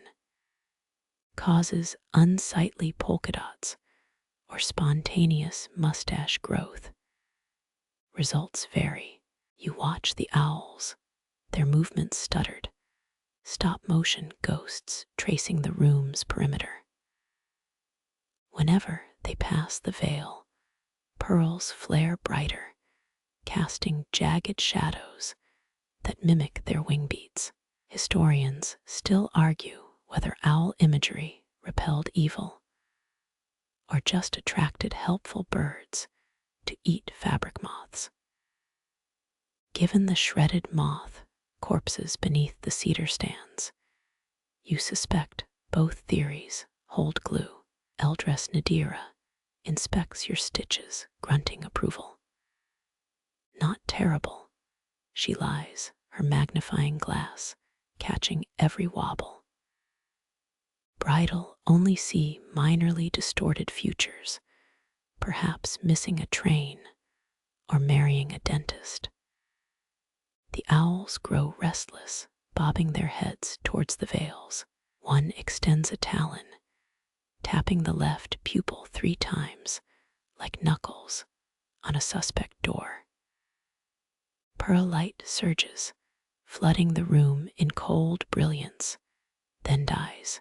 Where the talon touched, a new stitch appears, black as a void between stars, unfathomably perfect. Neither you nor the eldress threaded that. Ah, says Nadira, cleaner of owl bones, they've blessed it. Now it's legally binding. You peer closer. The black stitch pulses, a tiny darkness swallowing surrounding light.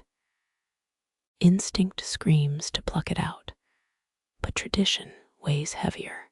Uzbek brides coveted such touches, believing owls sewed fragments of their silent flight into the cloth. The owls leap skyward, vanishing through a gap in the roof tiles, leaving only molted down and the smell of frozen pine. Eldress Nadira folds the veil, her knuckles skimming the blessed stitch.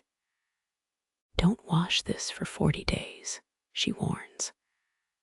Owl blessings dissolve in water along with common sense. By dawn, the pearl threads dull, resuming their patient vigil. Tiny bone fragments nest in the hem, whether from mice or the owl's abrupt gift, you elect not to ask. The bride arrives at noon, a whirlwind of saffron perfume and premarital jitters. She studies the owl eyes, needing no explanation, her finger hovering near the black stitch. Will it hurt? She asks. Only if you believe in pain, you quote, parroting Eldress Nadira's favorite evasion. The bride snorts, tossing coins into your dye-stained palm. Her carriage departs, veil fluttering like a captured storm cloud, owl eyes drinking the afternoon sun. You pocket the coins, already planning a ballad-worthy nap, but nightfall finds you awake, staring at ceiling shadows, wondering what sights those pearl thread eyes now witness.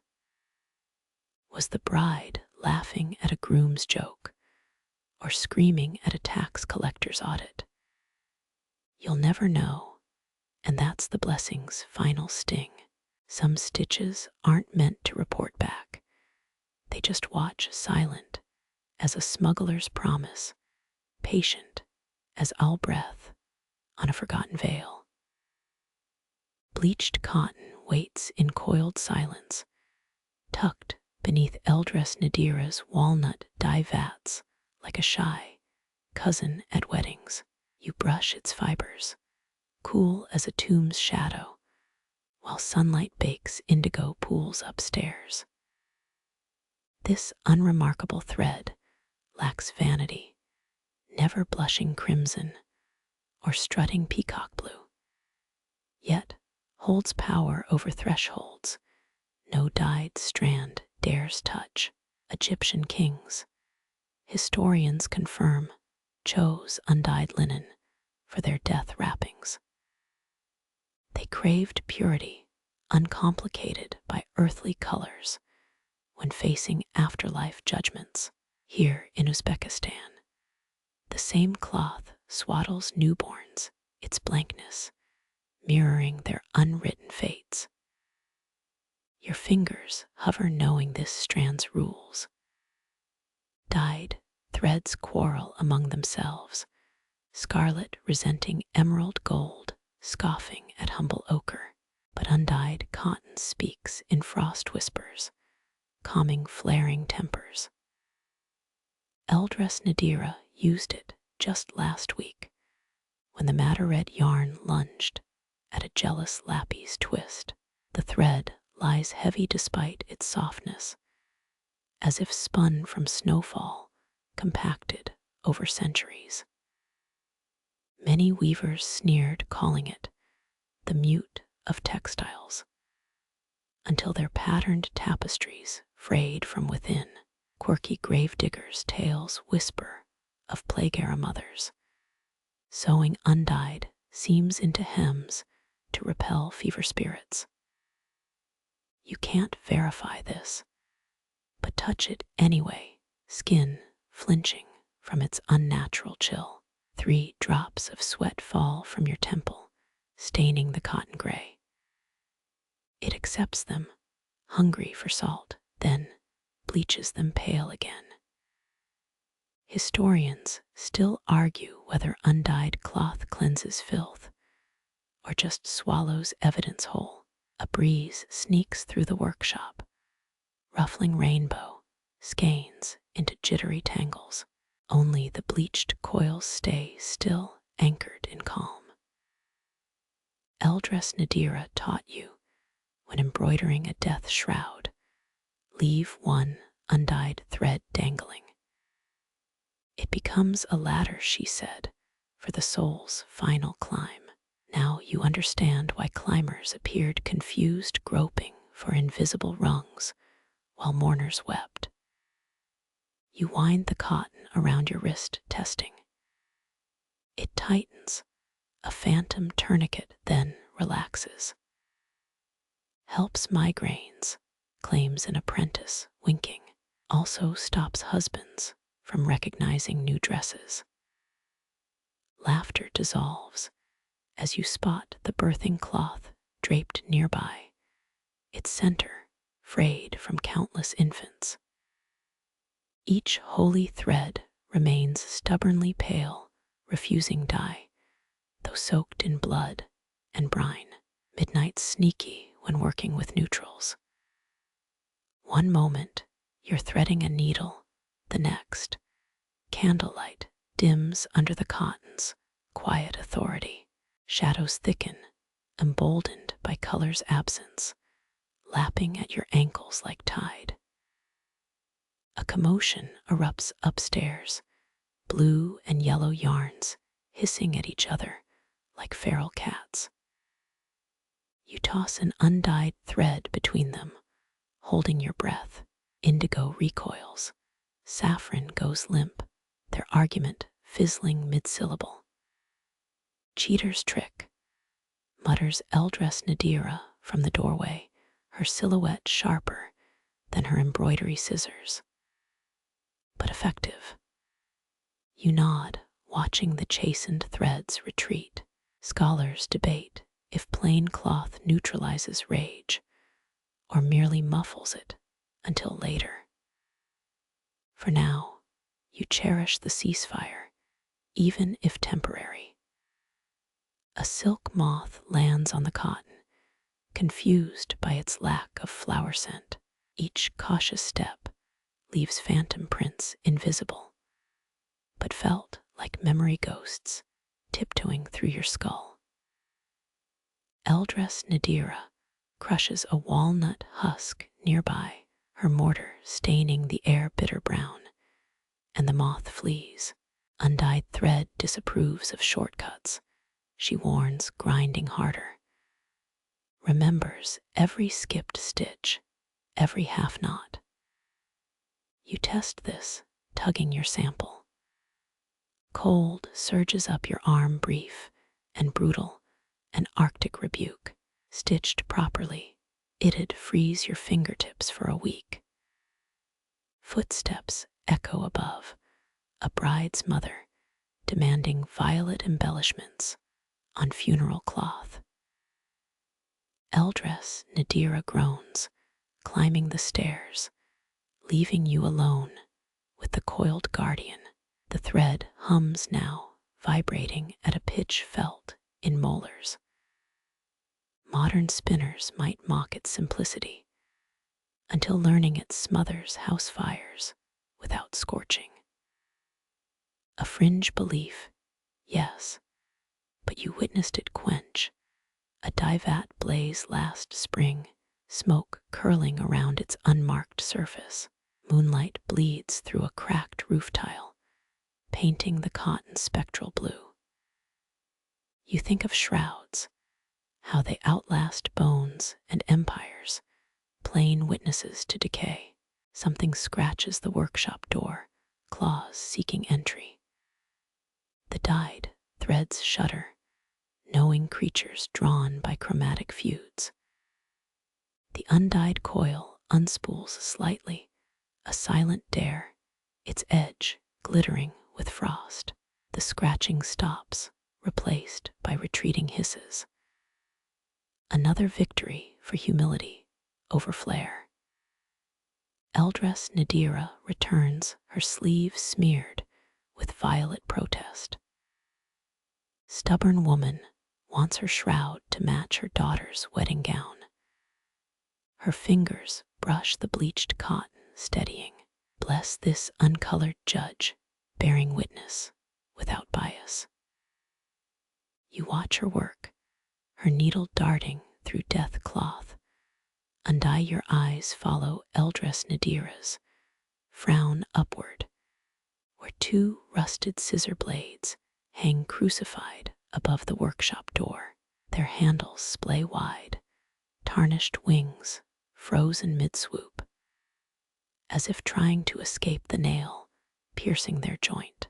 You squint, noticing the iron teeth aren't dull after all, just clogged with decades of impatient dust. Ceremonial, she mutters, kicking a three-legged stool towards the wall. Ceremonial means, touch these, I break your fingers in this room. The stool wobbles as she climbs, her knuckles whitening around the rusty pivot screw. Medieval silk guilds, history books confirm, hid their best shears to control rebellious apprentices. A master could halt production for weeks by pocketing a single key tool.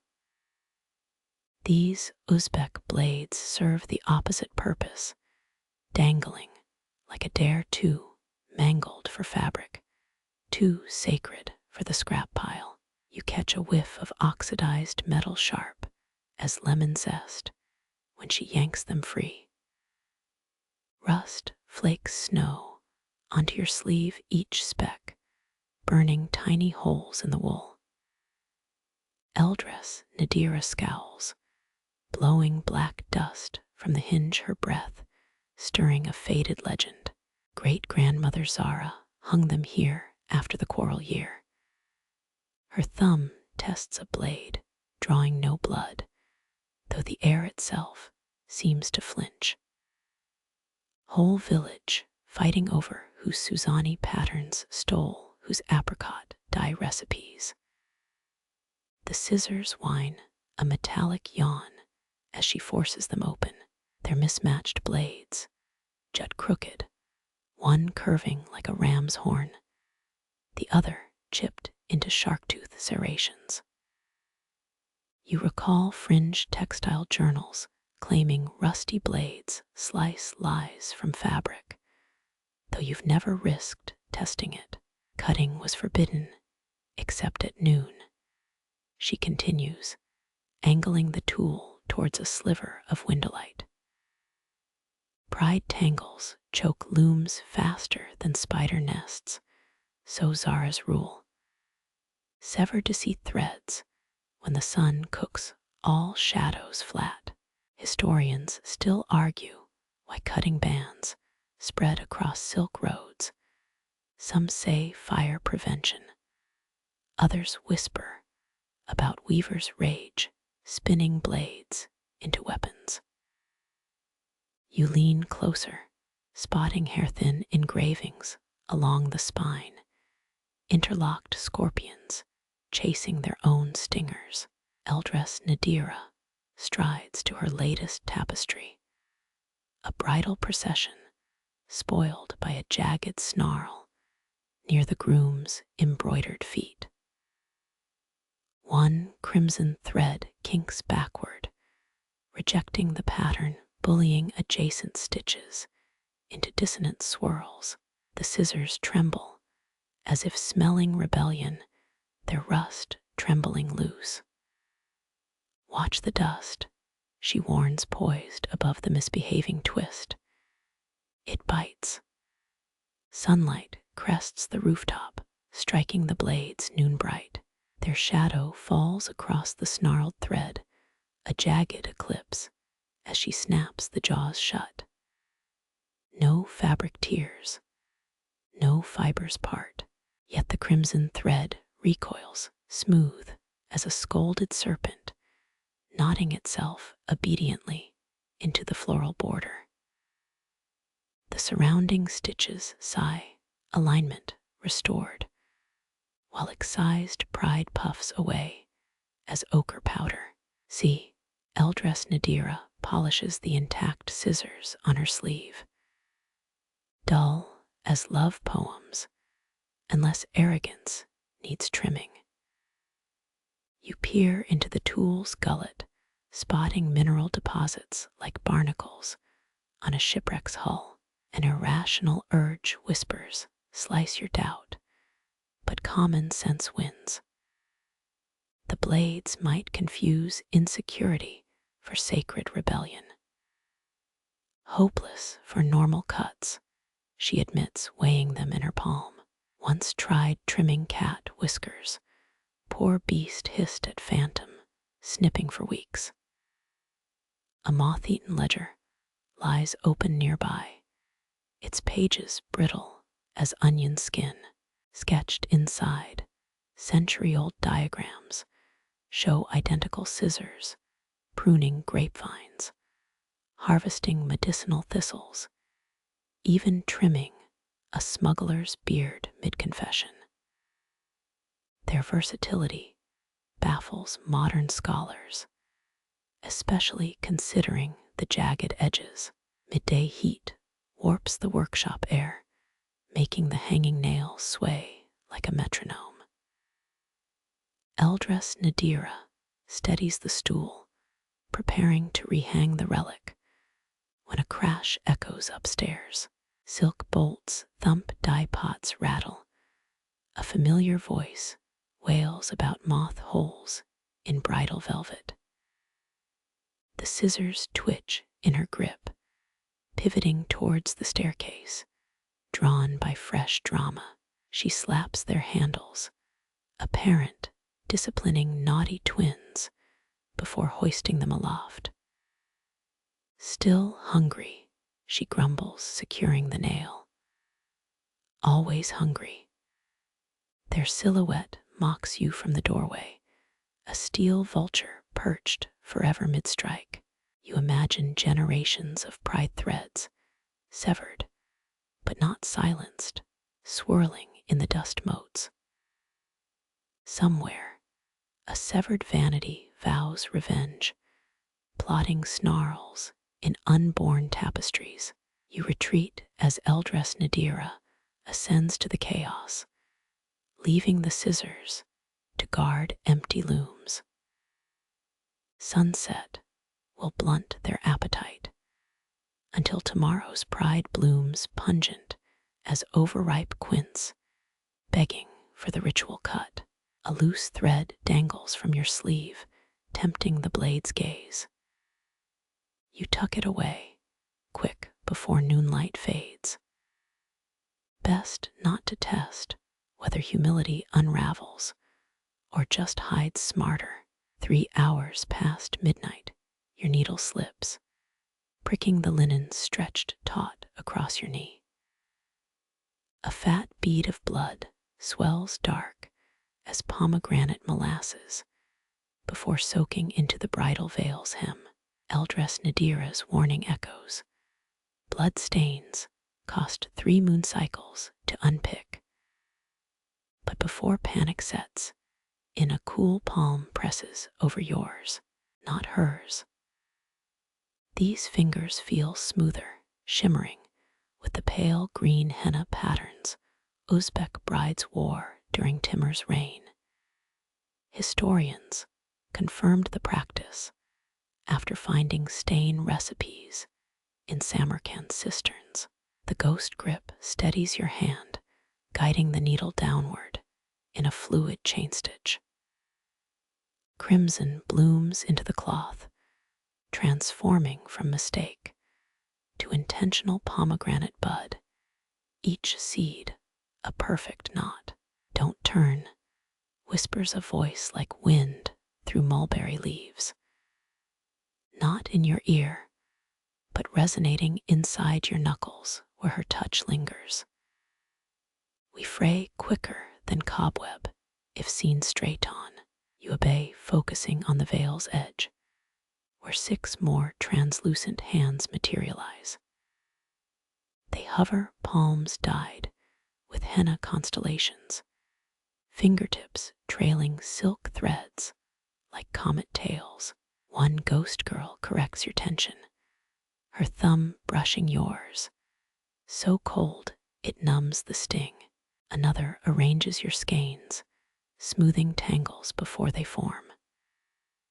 Historians still argue whether these chain stitches warded off evil or just trapped ambitious spirits in the cloth.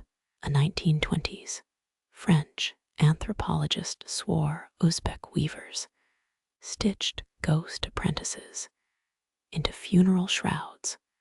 Fringe scholars now debate if he mistook embroidery metaphors for literal undead labor. The truth feels clearer here as the spectral fingers dart, doubling your speed, teaching curves no living master ever demonstrated. One thread snaps, a cobalt twist you deemed indestructible. The eldest ghost, her henna faded to lichen green, knots it effortlessly with teeth you never see. She hums a lullaby about lost looms, while moths avoid her silhouette like a winter draft. That's Gavhar, murmurs the first voice, as if discussing a shy neighbor. She unraveled her wedding veil rather than marry a man who hated her cats. You stifle a laugh, catching movement in your periphery, shadows weaving faster when unobserved. Modern embroiderers might envy this help, if not for the goosebumps rising where Gavhar's sleeve passes through your wrist. Midnight bleeds toward the third hour, the ghost's chill deepening. Frost patterns spiderweb across your thimble, though the room itself stays warm. You glance sideways, just enough to glimpse henna'd wrists, but their faces stay blurred like reflections in a storm-puddled alley. Gavhar's needle pierces the veil, pulling a thread that glows briefly, arclight blue. You recognize the stitch, apprentice manuals bandit, after too many weavers went blind from silk fiber splinters. Yet her technique is flawless, sealing your blood signature into the pattern's heart. A hidden signature future brides might misinterpret as luck. Faster urges the first ghost as distant roosters crow false dawn. Her urgency vibrates up your forearm, an icy current. The veil's edge flowers under spectral guidance, lotuses swallowing your earlier clumsy spirals, camouflaging them into artistry. Last stitch sewn, the hands withdraw, leaving your fingers clumsy and suddenly human again. Cold lingers where Gavhar touched you, a bracelet of phantom thread already melting into mist. Behind rustling silks fall silent, unfinished hems retreating into walls.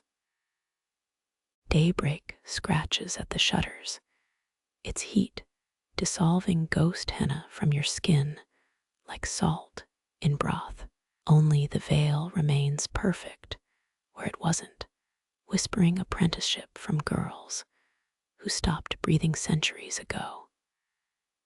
You rise, aching, but don't check the corners where spiders mend frayed shadows. Some lessons only stitch under darkness and unravel in review. Your knees protest as you stand stiff from hours, hunched over ghost-guided stitches. Lamplight pools across wool carpets so thick they swallow your footsteps whole. No Persian glamour here, Uzbek gull motifs bloom underfoot, four-petaled flowers meant to ward off weariness, though scholars debate whether they symbolized gardens or compasses for desert spirits. Midnight nears, the wormhood lamps dimming by increments. Shadows stretch, deepening the carpet's rivery blues and ochres. You kneel, fingertips brushing a gull cluster, its threads frayed to whispers. It hums, releasing stored moonlight like a sigh. Nomads stitched camel hair into warps for insulation. A fact modern glampers rediscovered with overpriced yurts. Your spine sinks into the pile, suddenly cradled softer than any memory foam lie.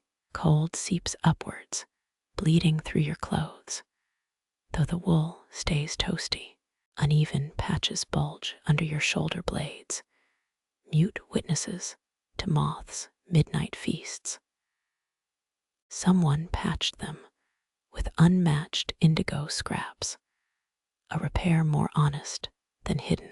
Historians still argue whether these uneven lumps were intentional, recording family births or harvest yields. You imagine some apprentices shrug, her needle jabbing. Close enough, the lambs ate 3 dye gardens anyway. A thread brushes your neck, lifting without wind. You tilt your head, exposing the carpet's underside. Bearded wheat stalks coil there upside down and stitched by a clumsier hand. Fringed textile journals propose Uzbek weavers hid secret layers to confuse jealous jinn. Truthfully, it's just where beginners practiced away from critical eyes. Moonlight leaks through a shutter crack, silvering the gull blooms near your feet. They pulse once, drinking the spill, their petals plump visibly, threads swelling like veins after rain. You press your palm flat, feeling a subtle vibration, a purr woven into the fibers. Respect the rugs. Eldress Nadira warned last week, polishing her spectacle lenses raw. They remember every foot that trod them, every child's nap, every mourner's bent knee. Skeptical yesterday, you now feel proof thrumming beneath you. A sandalwood scent rises, though no incense burns. It smells closest to your great aunt's wedding trunk, lined with saffron-dyed muslin to repel silverfish. Your eyelids flutter, anchored by the carpet's sudden heaviness. Gull flowers creep across the small of your back, gentle as ivy-seeking sun. Modern dealers would call this pile distressed, stab it with a $20,000 tag, and park it under some tech bro's espresso machine. But here, it's alive, gnarled roots and split ends intact. Stains fan beneath your hips, T-rings from 100 exhausted embroiderers, each spill binding their sweat into the warp. Your pinky hooks a loose thread, tugging without thinking. The carpet stiffens, a porcupine bristling. 3 gull petals tighten around your ribs, not painfully, but with maternal sternness. Lesson received, you release the thread, patting the offended spot like a spooked mare. Moonlight shifts, revealing embroidered beetles near the fringe. Their carapaces glint, wing cases sewn with real iridescent scarab shells. A 1903 traveler's diary claims Uzbek carpets housed actual insects for textural truth, but museum curators found 0 evidence. The beetles shimmer whether mica or magic uncertain as your breath slows. One lamp extinguishes its chain rattling overhead. Darkness thickens, the remaining light oily and thin. threads warm beneath you, radiating stored heat like forgotten bath stones. You've heard of lithium batteries, but this is ancestor innovation, sun-soaked wool releasing July at midnight. Wood creaks, the empty loom swaying. Wind sneaks under the door, flipping carpet corners like book pages. A hidden stitch glows, turquoise, briefly outlining a coiled snake. Its eye winks, glass bead, catching residual moonlight before dimming. Breath evens, shoulders melting into woolen waves. Somewhere, a night bird cries, its echo smothered by the carpet's hunger for sound. They drink that too, silence pooling deeper, where gull petals overlap. Dawn's first yawn blues the windows. The carpets sense it, threads slackening, releasing their hold on your spine. You drift, not asleep, but woven into the room's twilight dreams, where every knot holds a story only your bones understand. The morning panel hangs heavy, muslin thick, with decades of held breath. Amber drops weight its hem, each tear stolen from kinship trees under summer's cruelest moon. You step closer, your shadow swaying the uneven silk. This cloth remembers a widow's 7-year silence. No scarlet allowed, no nesting birds stitched, just frost patterns curling like unsent letters. Touching the first amber bead shocks you, its resin still warm as living sap. Scholars confirm Baltic amber reached Central Asia by the 1st century, traded for Fergana horses along routes choked with thief song. Yet, no merchant's ledger explains why these specific drops weep when held. Your thumb rubs one, its surface fogging where skin meets grief. The widow, her name unspoken since the burial feast, stitched only when frost etched the window grates. She melted elk fat with lavender to oil her needles, so her grief wouldn't snag the thread. Some claim Uzbek mourning silks hum if warmed to body temperature. A 1930s curator swore it, though his notes vanished with Stalin's purges. 3 daughters watched her work, this panel their uneasy inheritance. Eldest mastered the chain stitch, middle child dyed wool blacker than crow wings, youngest spit on the loom. Historians still argue whether the tigers woven along the border meant protection or connection to long-dead steppe ancestors. You trace a faded stripe, imagining muscle rippling beneath silk. Your knuckles tap an amber lump listening. Eldress Nadira tested kinship. This way, true tears rang clear, impostors clunked like river stones. Scientists would jab them with spectrometers. She used knuckles. This one sings, a high, pure note trembling the air. Beneath it, an embroidered name flares visible, Zebanize, the exiled daughter who refused to stitch her wedding veil. Sunlight hits the panel, revealing hidden layers. Scarred moths flutter beneath the surface, their wings stitched with hair-fine silk. One lands on your sleeve, its body just afraid not of thread. The widow stitched 77 of these, though folklore insists moths avoid mourning cloth. A dealer in Samarkand found 8 sewn into a hat lining, sold them as sorrow bugs to lovesick poets. Amber scent deepens. Pine forests press close. The Uzbekistan's last conifers fell centuries ago. Resin bleeds time, your wrists, dusted with pollen older than Genghis Khan's grave. Breathe deeper.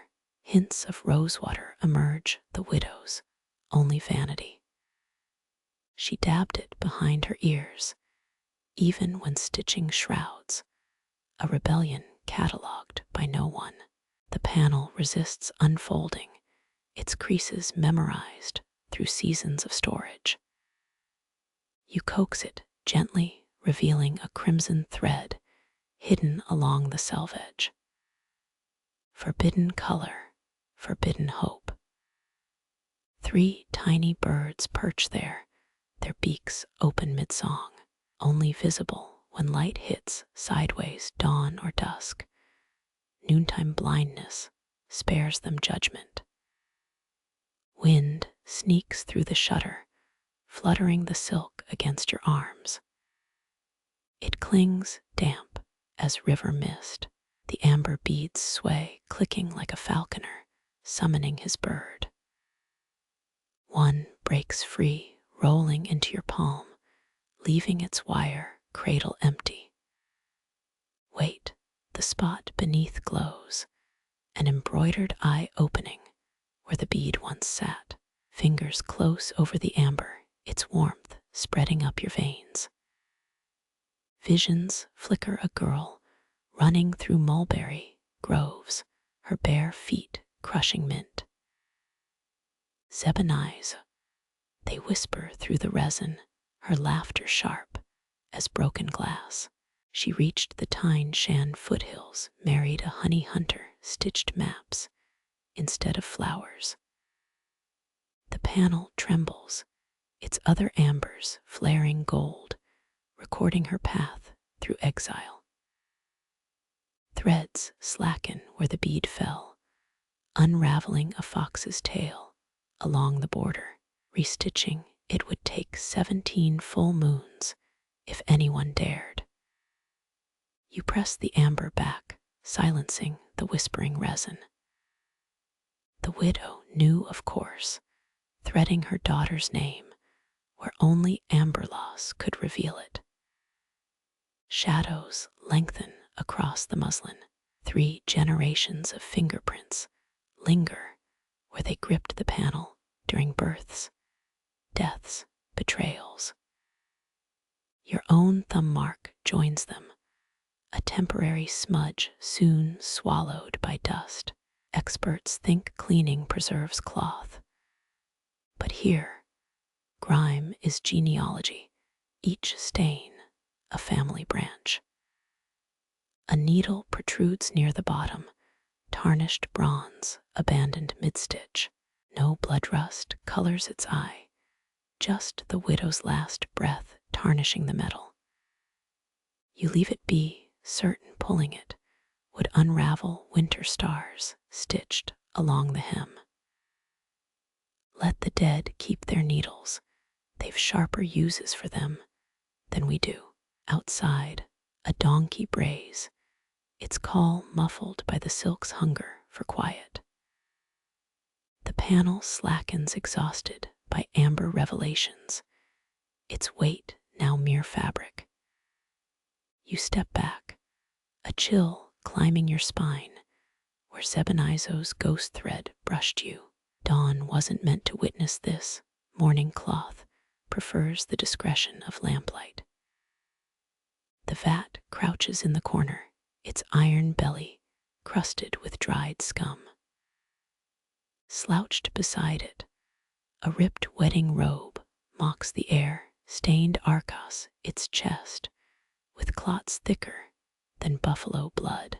You kneel, your shadow swallowing the last clean patch of floor tile. This dye won't fade, not like indigo bleeding into lake water, not like saffron surrendering to sunbleach.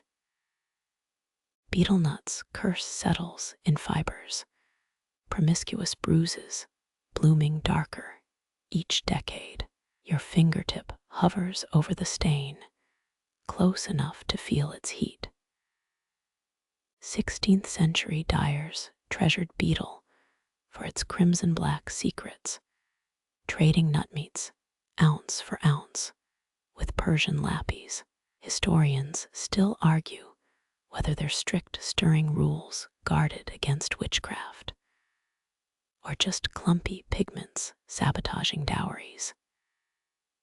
Either way, this dyer broke the oldest rule. He stirred backwards 3 times under a new moon, hissing through the workshop shutters. The robe's silk stiffens under your breath, crinkling like beetle wings. 13 failed wash attempts scar the hem, scrubbed raw with almond meal, hyssop vinegar, even powdered viper bone rumored in Bukharan cleansers. None worked. A scrap merchant near the Registan tried, burning it, claimed the flames turned green, spat embers shaped like scorpions. The robe survived, stain laughing louder than before. Leather-bound dialogues lie scattered, their pages gnawed by bookworms, avoiding the stain-splotched edges. You pry one open, Rustam's journals, his handwriting frantic near the end. He documented every failed attempt to lighten the dye 8 gallons of fermented pomegranate rinse, distilled cloud water from the Pamirs, moth cocoons boiled with blind cave salt. His last entry ends mid-sentence. Perhaps, if a stench punches upward, sour beetle nut that tried fermenting failed and turned resentful. It's layered beneath something animal musk of a snow leopard who stalked too close, caught the robe's vengeful scent, and lost its pelt to instinctive fear. You gag, the odor recalling that college roommate's kombucha brewing under your dorm bed, equally alive, equally furious at being noticed.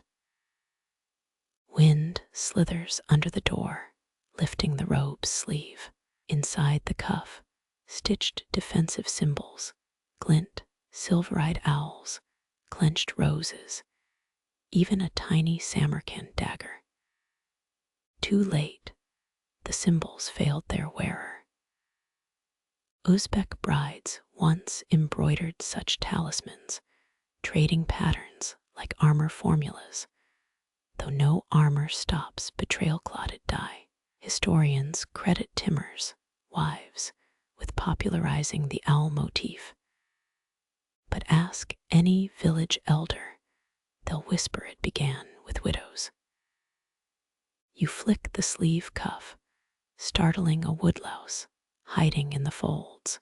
It scurries, legs clicking, then collapses, its shell stained scarlet where beetle touched it.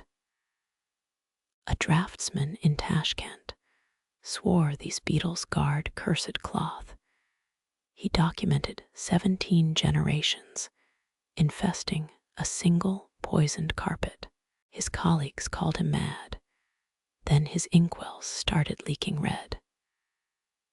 The stain pulses a boundary membrane between worlds.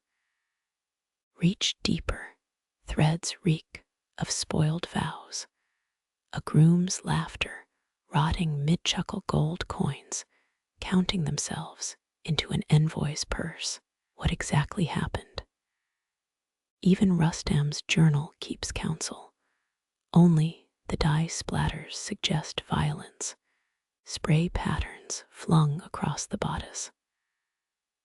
Archaeologists dissect such spills, measuring iron isotopes, testing for arsenic, or just rage. Your kneecap presses a hidden lump beneath the robe. A beetle nut, hardened resin black, rolled here and forgotten. Prisoners in Kashgar chewed these to blacken rotted teeth, pretending wealth when jailers peered in. Crush this one, and 50-year-old juice wheezes out, sweetness curdled into vinegar. You pocket it, wondering if Uzbek museums display curses, probably between the 8th century torture devices and the Soviet educational fertility dolls. Moonlight glints on the vat's rim, exposing finger gouges where Rustam clawed at the iron. 2 grooves mark his thumb pads, stained permanent crimson. He vanished weeks after the failed dye job, fled into the Kaiselkum with nothing but 3 needles and a loaf of rock salt bread. Folk tales claim he haunts caravanserais, beckoning merchants to stir their tea counter sunwise. Threads snarl under the robe's collar, twisted into noose-tight knots resisting all picks. They choke padded lapels meant to cushion a bride's shyly bowed neck, now rigid as execution ropes. Entomologists chatter about silkworm stress, altering thread durability. But you know better, grief whips fibers tighter than any loom ever could. A pocket slit gapes empty, except for a single wilted jade blossom, Rustam's final oversight or purposeful burial of the bride's last happy moment. Touch the petal, it cracks, dusting your skin with pollen that never fruited. Genetic testing proved Central Asian. Jade flowers lost their scent in the 1800s. Cloying roses stole their pollinators, made them obsolete. Yet Rustam's dye vat reeks of them, ghost petals fermenting with the nuts. Dawn creeps closer, its light timid near the vat. The beetle stain deepens to arterial black, its edges vibrating like wasp wings. When restoration teams tried photographing it last year, every lens cracked, every phone overheated and died. Uzbek physicists wrote papers, then recanted, blaming atmospheric abnormalities. You snap a mental picture instead, storing it beside that weird hallucination you had during finals week sophomore year. Shadows stretch across the floor, forming stair steps towards the door. Your heel grinds the woodlouse carcass, leaving a smeared red streak. The robe crumples, exhausted from its theatrical haunting, stain briefly fading to rust. Time to leave this crime scene unwrapped. Let the vengeful dye simmer in solitude. Outside, a donkey brays, echoing the robe's unstained collar shape. Both were meant for gentler burdens, not this weight of broken promises thickening the air. You exhale slowly, beetle's stench clinging to your teeth, proof that some dyes stain more than fabric. Shadows cling thick as cobwebs. Even your footsteps soften under their velvet grip. Behind the vat, where moonlight refuses to crawl, a floorboard protests under your heel. Its squeak echoes wrong too high, like a mouse imitating a hinge's complaint. Kneel, fingernails finding a crescent-shaped groove, carved long after the original wood dried. The board rises, exhaling air perfumed with lavender and musk, a scent jarred centuries ago under Samarkand's bazaars. Below, nestled on wool felt older than steam engines, lies a coat. Scraps of velvet jostle, like feuding nobles, royal purple, devoured by moth wounds. Embroidery floss, knotted into shamrocks, and storm clouds. Historians know medieval Uzbek weavers coded rodent motifs into dowry linens, quiet tributes to creatures outlasting droughts and warlords. You lift the coat, its weight all in the buttons, millet seeds wrapped in copper wire. A seamstress from Marjalan documented this practice, sewing seed buttons for mice. She claimed delivered midnight messages between rival weaving houses. Her neighbors called it squirrely nonsense, until their own thread stocks began matching colors mysteriously. Silk lining whispers tales as you unfold it, diamond-shaped patches of bride veil netting, strips from a mullah's outgrown turban, even pomegranate-dyed suede, crumbled from some child's lost shoe. Each scrap rejects dignity, proudly frayed, declaring itself looted from life's sharper edges. Your thumb brushes a cuff, stitched there, a two-tailed mouse embroidered with silver gut thread. Medieval bestiaries drew such beasts, claiming they smuggled souls between realms before dawn's first prayer. The coat's hem drags, heavy, with lead pellets sewn inside blue felt pouches, counterweights balancing the clandestine tailor who worked nights, shushing her loom as family slept. Beneath the collar, a hidden pocket gapes, its interior smeared suspiciously with sesame oil and plum jam. Evidence supports rodent occupancy. No human mouth fits this opening. Turn the sleeve, crisscrossed stitch marks reveal adjustments. Narrower here, wider there, as if the wearer fluctuated between famine and feast like a mouse king should. Historians still argue whether miniature garments found near bazaars were devotional objects or just bored apprentices amusing themselves between commissions. You know better, this coat fits someone specific, someone who demanded elbow patches of Persian felt and pockets deep enough for stolen almonds. A sudden clatter, a millet button escapes, rolling towards the divat's shadow. Chase it, knees barking against tiles, fingertips grazing the seed as it plunges into a crack. That button cost the seamstress 3 hours, shellacking the seed with lacquer boiled from cherry pits. No matter, she likely spares. The coat radiates satisfaction, thrumming against your palms. Fanatics whisper, Uzbek velvet absorbs midnight prayers that grant wishes if worn by something small and clever. You doubt it, but slip the coat on anyway, shoulders surrendering to a ridiculous pooling of fabric. No epiphany strikes, just the scent of lavender intensifying, and a vague regret about the button's loss. Then movement, a tickling near your elbow.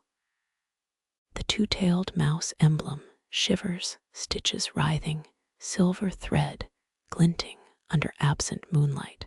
Cross-stitched eyes blink, obsidian knots refocusing on you. Fashion advice from embroidery, now that's surreal enough for finals week flashbacks. You shrug off the coat, folding it quickly before the mice try small talk. Underneath the wool felt, a scroll yellows its edges, nibbled into lace. Unfurling, it reveals cramped glyphs, half Uzbek, half invented, plus tiny paw prints stamped in indigo. The seamstress kept logs, tracking her clients' season moods, Winter demanded marten fur trim. Spring required clover-shaped reinforcements at the knees. Her last note mourns stolen thimble, suspects the royal rodent himself. Laughter scratches your throat, escaping as a cough. That same itch hit tourists in 1973, after guidebooks joked about Bukhara's thieving mouse palaces. They'd giggle hysterically for hours, blaming fermented camel milk snacks. Soviets diagnosed mass hysteria. Uzbeks blamed onion spirits. Moonlight finally breaches the room, washing the coat in blue. Royal purple becomes midnight ink. Millet buttons glow like crumbled constellations. Tuck it back under the floorboard. Let the king reclaim his threadbare throne at dawn. Shadows retreat, chased by the donkey's bray, their cacophony, now as ordinary as spilled salt. You rise, lint clinging to your clothes like tiny battle flags. Somewhere far below the tiles, velvet paws click against stone, satisfied enough. The coat waits, always, for colder nights, hungry nights, nights needing finery, stitched from shadows and defiance. Historians rarely mention defiance, especially the furry kind. Moonlight retreats your back protests from hunching over that misfit coat's hidey hole. Rising, you face stacked slabs, their marble surfaces smooth as a pond's first winter ice. 3 rectangles, uneven, but aligned, leaning like tired giants against the workshop wall. Run a palm across the nearest stone, its chill bites sharper than Samarkand's mountain springs in April. Uzbek weavers called these Yorgan toshi, blanket stones, essential for pressing stubborn wrinkles from ceremonial cloth. Fact marble holds cold longer than cellar air. A Persian textile manual from 1432 swears by it. Your fingers stick, just slightly, to the stone's skin. Centuries of linen dragged across it each pass, leaving invisible traces of flax sweat and indigo tears. Lean closer. A scent rises, faint as moth wings, wet rock, and the ghost of ironed saffron. The middle slab bears scars, shallow grooves from scissors slipped, or maybe frustrated fists. One gash resembles a stork's leg, tilted at a drunken angle. Tapping it, the marble answers wrong, a hollow clunk, instead of slate's solid thud. Quirky detail, Nukas Museum, keeps a similar stone, rumored to hold a desert spirit, bribed with pressed apricot paste every solstice. Rubble litters the floor beneath them, chips flicked off by generations of careless irons. One piece winks opalescent in the dying lantern light. Pocket it cool against your thigh, a souvenir for skeptics who'll say it's just a rock. Fabric waits in a wicker basket, unbleached cotton crumpled like a defeated flag. Shake it out, it sighs soft with fatigue. Drape it across the stones. The cloth clings, greedy for their kiss of cold. Your palms press, pushing creases down into the marble's patient belly. Imagine the stone humming. Some dirge miners sang extracting it centuries back. Historians still debate whether these slabs chilled cloth or served as altars for weaving goddesses who disliked wobbly hems. Resistance fades, linen surrenders, taut as a drumhead. The stone drinks imperfections, sucking them deep, where they'll fossilize beside ancient breadcrumbs and lost thimbles. Peel the fabric back. It's sharper now, edges cut by cold alone. A stain remains, tea-colored, sunk into the marble's pores. Scrub with your sleeve. It clings, a decades-old spill, wearing its stubbornness as armor. Bet it happened during some midnight stitching panic, a dyer knocking over chai while fixing festival robes.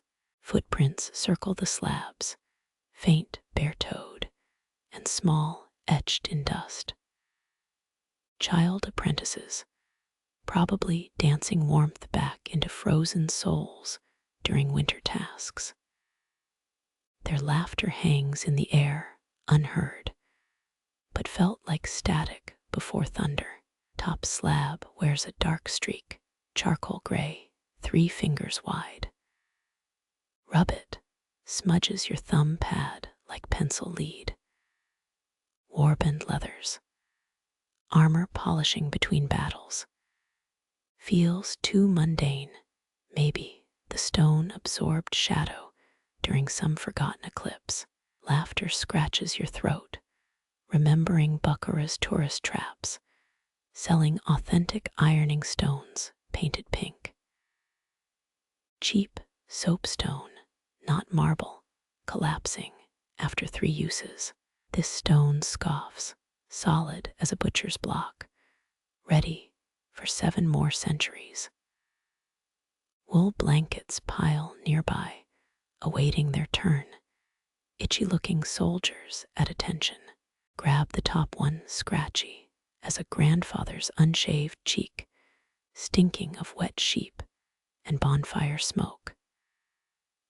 Lay it flat, heftier than the cotton, needing muscle to smooth its rebellion. Push harder, elbows locking, breath fogging the stone's surface. The stone pushes back, whispering oof like an annoyed camel. Underfoot, grit shifts, crushed walnut shells mingled with sand slippery as ball bearings. Slide your hip meets stone's edge, a dull throb radiating upwards. Clumsy, but the stones won't judge you, they've endured worse.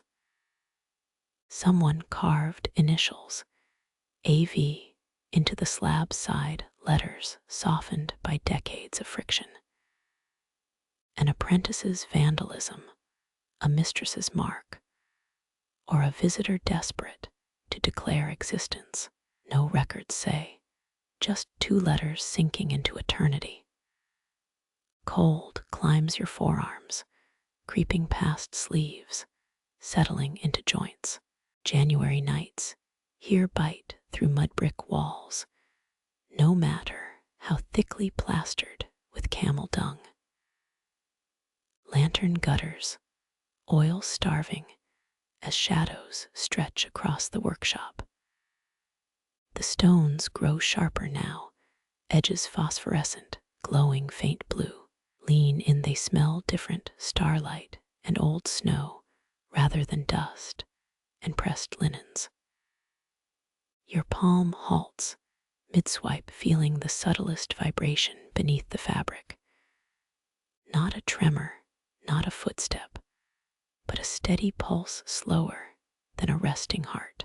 Skeptics mock the tales of stones sung to sleep by ironers, intoning Bukharan lullabies to soften their rigor. Try it. Hum the caravan song Grandma swore by, about lost horses and melon thieves. The vibration steadies, warming your palm, a truce offered with grudging grace. The blanket lies flatter now, as if relieved to surrender its clownish wrinkles.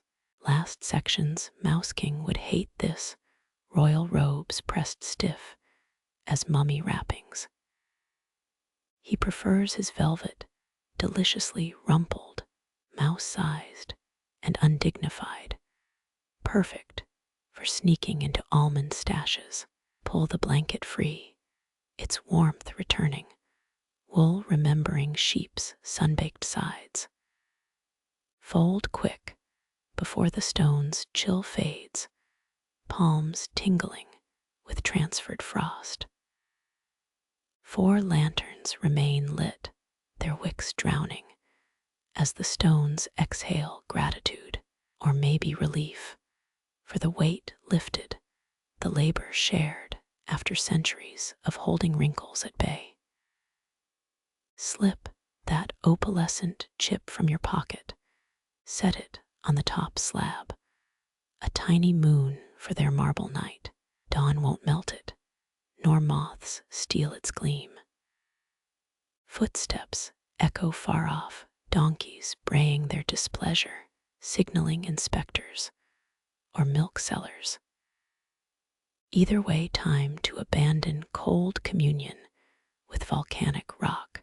You step back, lint rolling off your clothes like ash from a doused fire, and let the stones dream, horizontal tombstones for the era of perfect creases.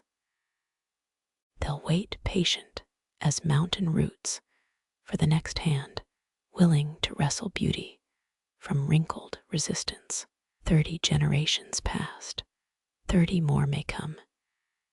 Yet the stones breathe slow, unbothered as glaciers. A final tremor hums through souls, more farewell than complaint, before shadows swallow them whole. Shadows cling to your elbows as you turn facing cradles hung from rafters on frayed hemp ropes. 4 empty hollows, walnut wood worn smooth as river stones, swaying without wind. Tiny wolf heads snarl from their sides, juniper twine knotted into teeth, warding off midnight fevers and malice. Push one, it creaks, E-flat tuning old wood still remembers. Uzbek cradles called bishik rocked generations. Babur himself supposedly slept in one shaped like a warship. Fact padding came layered with desert herbs, dried hops, and violet root to pull infants down into dream waters. Check the knots. Their patterns twist like snake tracks in mud, designed to trap bad spirits. Run a thumb over wolf eyes, stitched shut with indigo thread, an apprentice's shaky first try. Quirky detail, Karakalpak herders whisper that untying one knot unleashes the exact sneeze trapped during a baby's nap 12 years prior. Dust motes rise, glowing in the last lantern's sigh as you lean closer.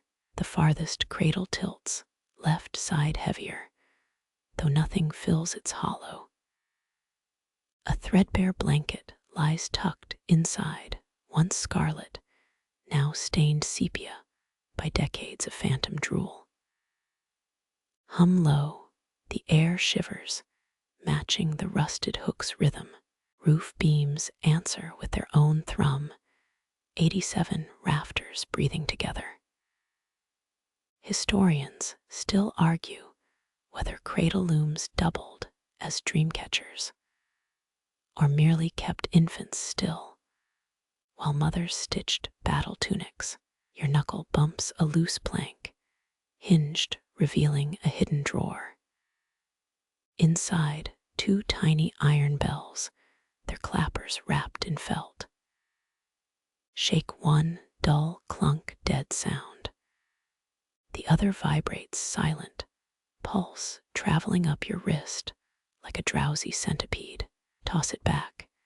It refuses to clang, defiant as a cat, ignoring its name. Below the cradles, sawdust carpets the floor, mixed with crumbled tamarind bark. Kick it lightly, revealing 3 names scratched in Cyrillic script: Anya, Boda, Rosa, followed by crooked sun symbols. Left cradle sways faster now, untouched, as if rocked by invisible knees. Listen, a warped lullaby seeps from its joints, one melody rising, another descending, creating harmonic dissonance. The sort of sound that makes nannies clutch protective amulets or physics professors weep into their blackboards. Press a palm to the wood. Vibrations split your pulse, left hand slow, right jittery. Try humming harmony. It shuts up instantly, sulking timber creaking louder than before. Juniper scent sharpens, prickling nostrils, though no twigs burn nearby. Maybe the knots exhale stored memories, a grandmother humming Quran verses between verses of Soviet marches. Rule of Uzbek cradles: always stitch rowan leaves under the mattress during waning moons, or risk colic demons slip-sliding inside.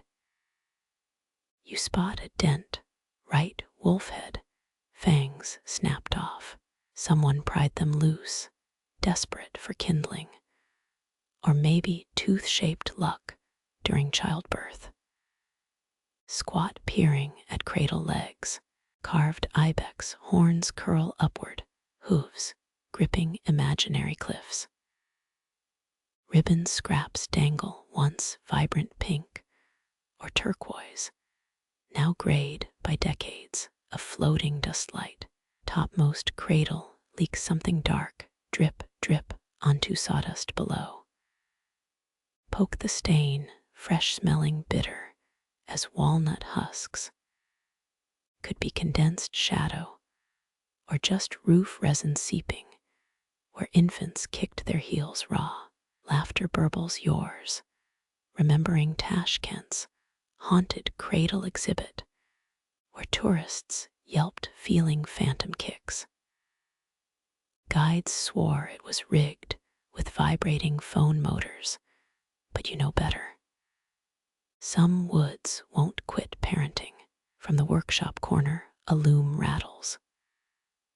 No one sits there, yet its shuttle flies, threading invisible weft. Each pass tightens harmonics, the left-right melodies braiding tighter until your eyelids drag. 2 lullabies now clearer, one sung in Uzbek, the other in vanished Sogdian tongue. Both beg the same thing: sleep, child, sleep, while spider queens weave silver above your toes. Modern parents might Bluetooth white noise, rainstorms, heartbeats to dull nurse babies into submission. Here ancestors knew better. Wood absorbs cries, grumps back atonement in groans and wolf knot magic. Tilt your head, left ear lower, to untangle the dual song's roots. Right melody wins sweeter, older with pauses, where a mother once nodded off mid-verse. Your shoulders slump, spine softening, fighting gravity's velvet pull.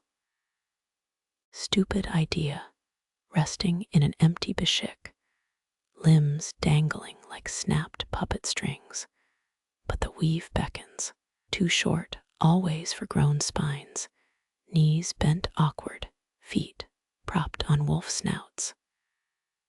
Still, it cradles, wood humming warmth, where your hips press deepest grain.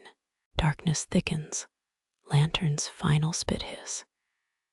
Yet the loom keeps dancing, shuttle his thumping warp threads dim lit by cradle luster. Skeptics scoff, superstition, acoustic quirks, but Uzbek grandmas grin knowingly. Some melodies don't live in throats. They rise from juniper roots, demanding ear and infant alike submit. Drift now, twin lullabies braiding your breath slow, left-right harmony sinking pulse to phantom rockers, empty cradles never mean alone.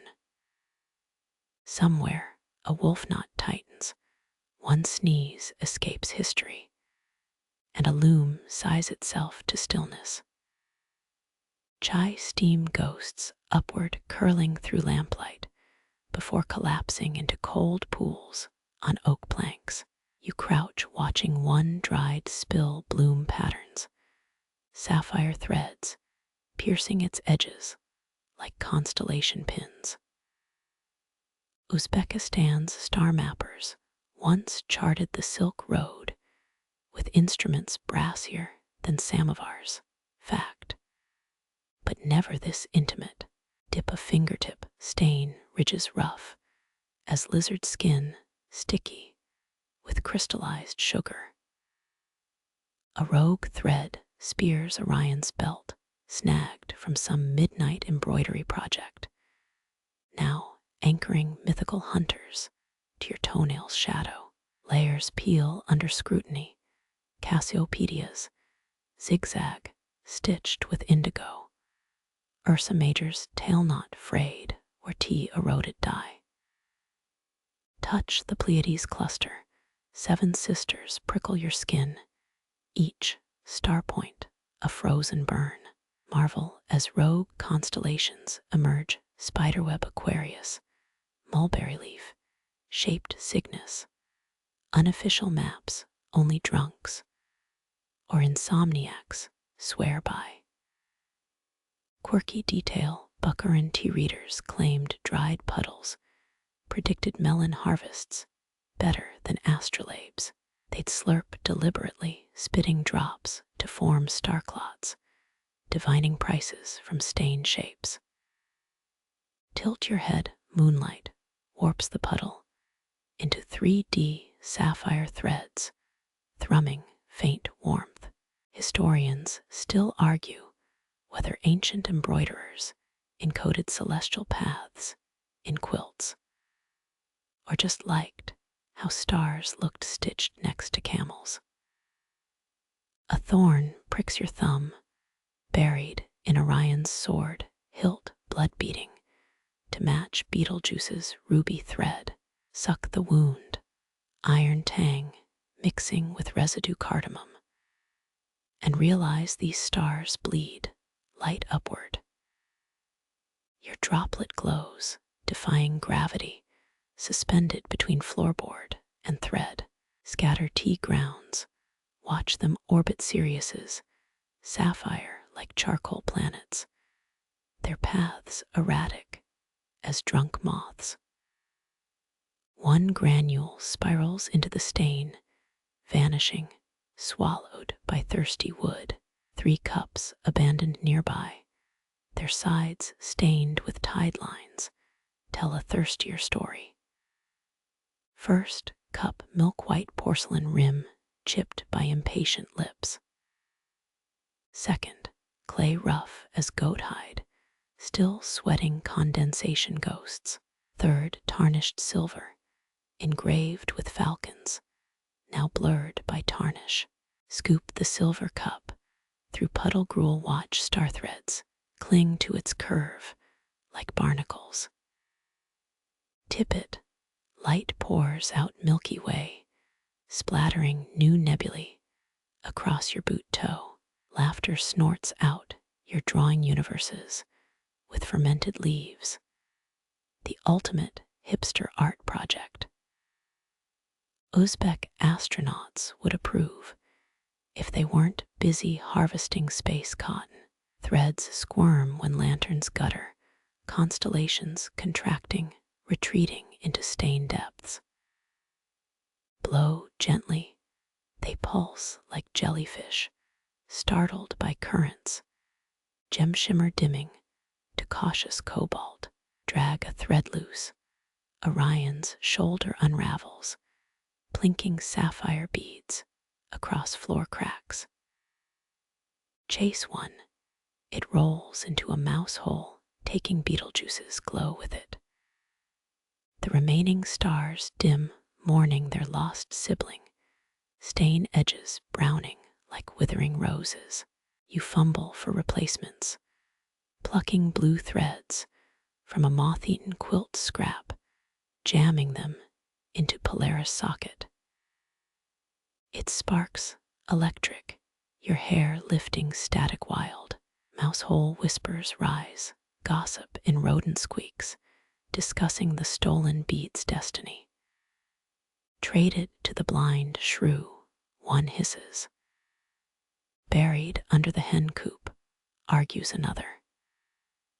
Lick the puddle stupid, bitterness coats your tongue like licking a battery. Taste explodes, chalk rain-soaked wool, sourdough starter, then starlight pure as frozen hydrogen. Tongue numb, you cough comet tails, frost pluming each exhale. Above rafters creak, emitting their own celestial hum. This whole room's a low-rent observatory, minus the nerdy telescope operators. Spill your pocket's last tea dust, watch it spiral into a mini galaxy, swirling around Andromeda's sapphire thread. Spin the cup, centrifugal force births dwarf stars, speckling your wrist with pinprick burns.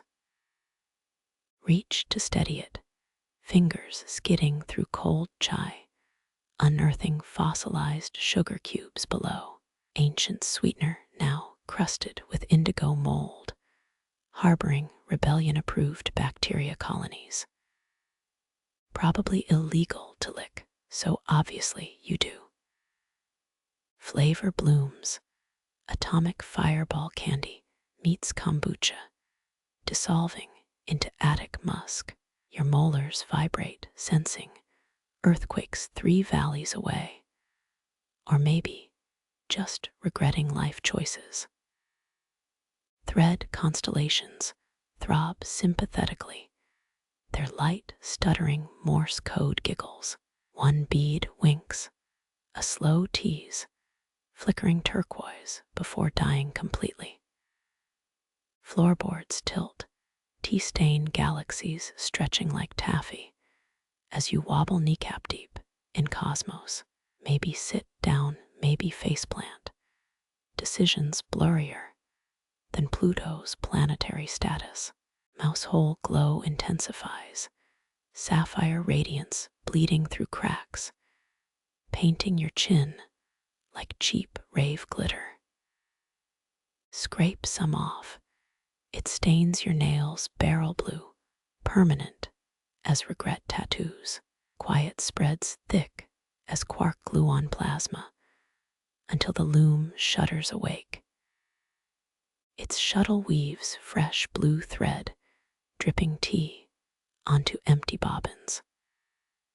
Siphoned starlight, now textile, ready for someone's wedding cloak hem. You pocket a loose bead, defiant, its heat searing denim. Let historians debate whether Uzbekistan pioneered astronomy through textiles. Tonight, you're smuggling galaxies in your Levi's. Darkness licks the last stain dry, stars winking out reverse birth order. Vega first, Polaris clinging like a stage door groupie. Only Sirius remains, flaring sapphire before dissolving into wood grain. Your thumb throbs, thorn wound glowing, now your personal red dwarf star. Proof you touched celestial stitches, or proof you need better hobbies.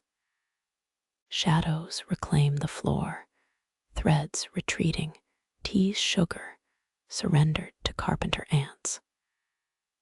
Stand too fast, knees crackling supernovae, vision swimming with phantom constellations. The room exhales, chai-scented, its star-mapping duty complete, until next spill. You exit backwards, preserving the dark Orion's ghost arrow, itching between your shoulder blades. You stumble backward, heel snagging a thread as thin as a spider's scream. A skein unravels, 7 years of labor collapsing like a sandcastle beneath your clumsiness. Uzbek weavers once hid deliberate flaws in rugs, humility before God. But this feels personal. The rogue fiber glows moon-pale, snaking across floorboards, past moth-riddled quilts and forgotten scissors. Follow it, your shadow stretching greedy behind you, kicking up dust, settled, since Tamerlane's cavalry last thundered these valleys. Ridges rise underfoot, wood grain worn smooth by generations pacing out regret. Quirky fact, local belief, claims floors absorb unfinished arguments, squeaking louder when secrets fester. These planks stay silent, complicit in whatever mistake unravels ahead.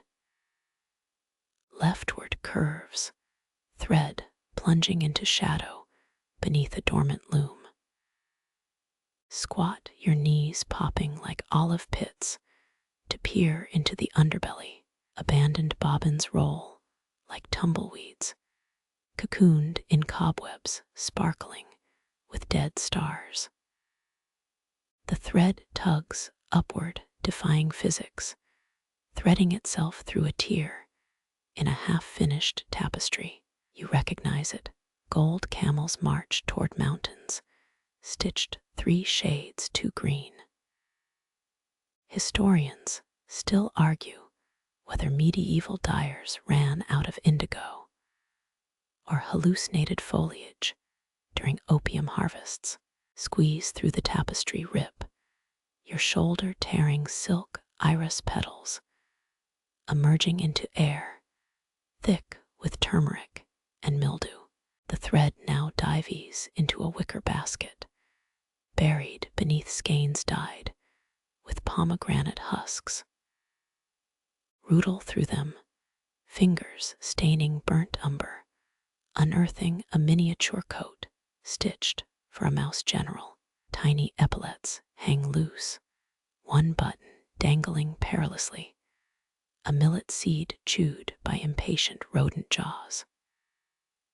Further down, the thread pierces a cobalt-dyed scroll, unfurling to reveal smudged diagrams, moon phases plotted in fermented mulberry ink, row counts, bleeding into margin doodles of 2-headed geese. Someone practiced their future, here precision dissolving into play.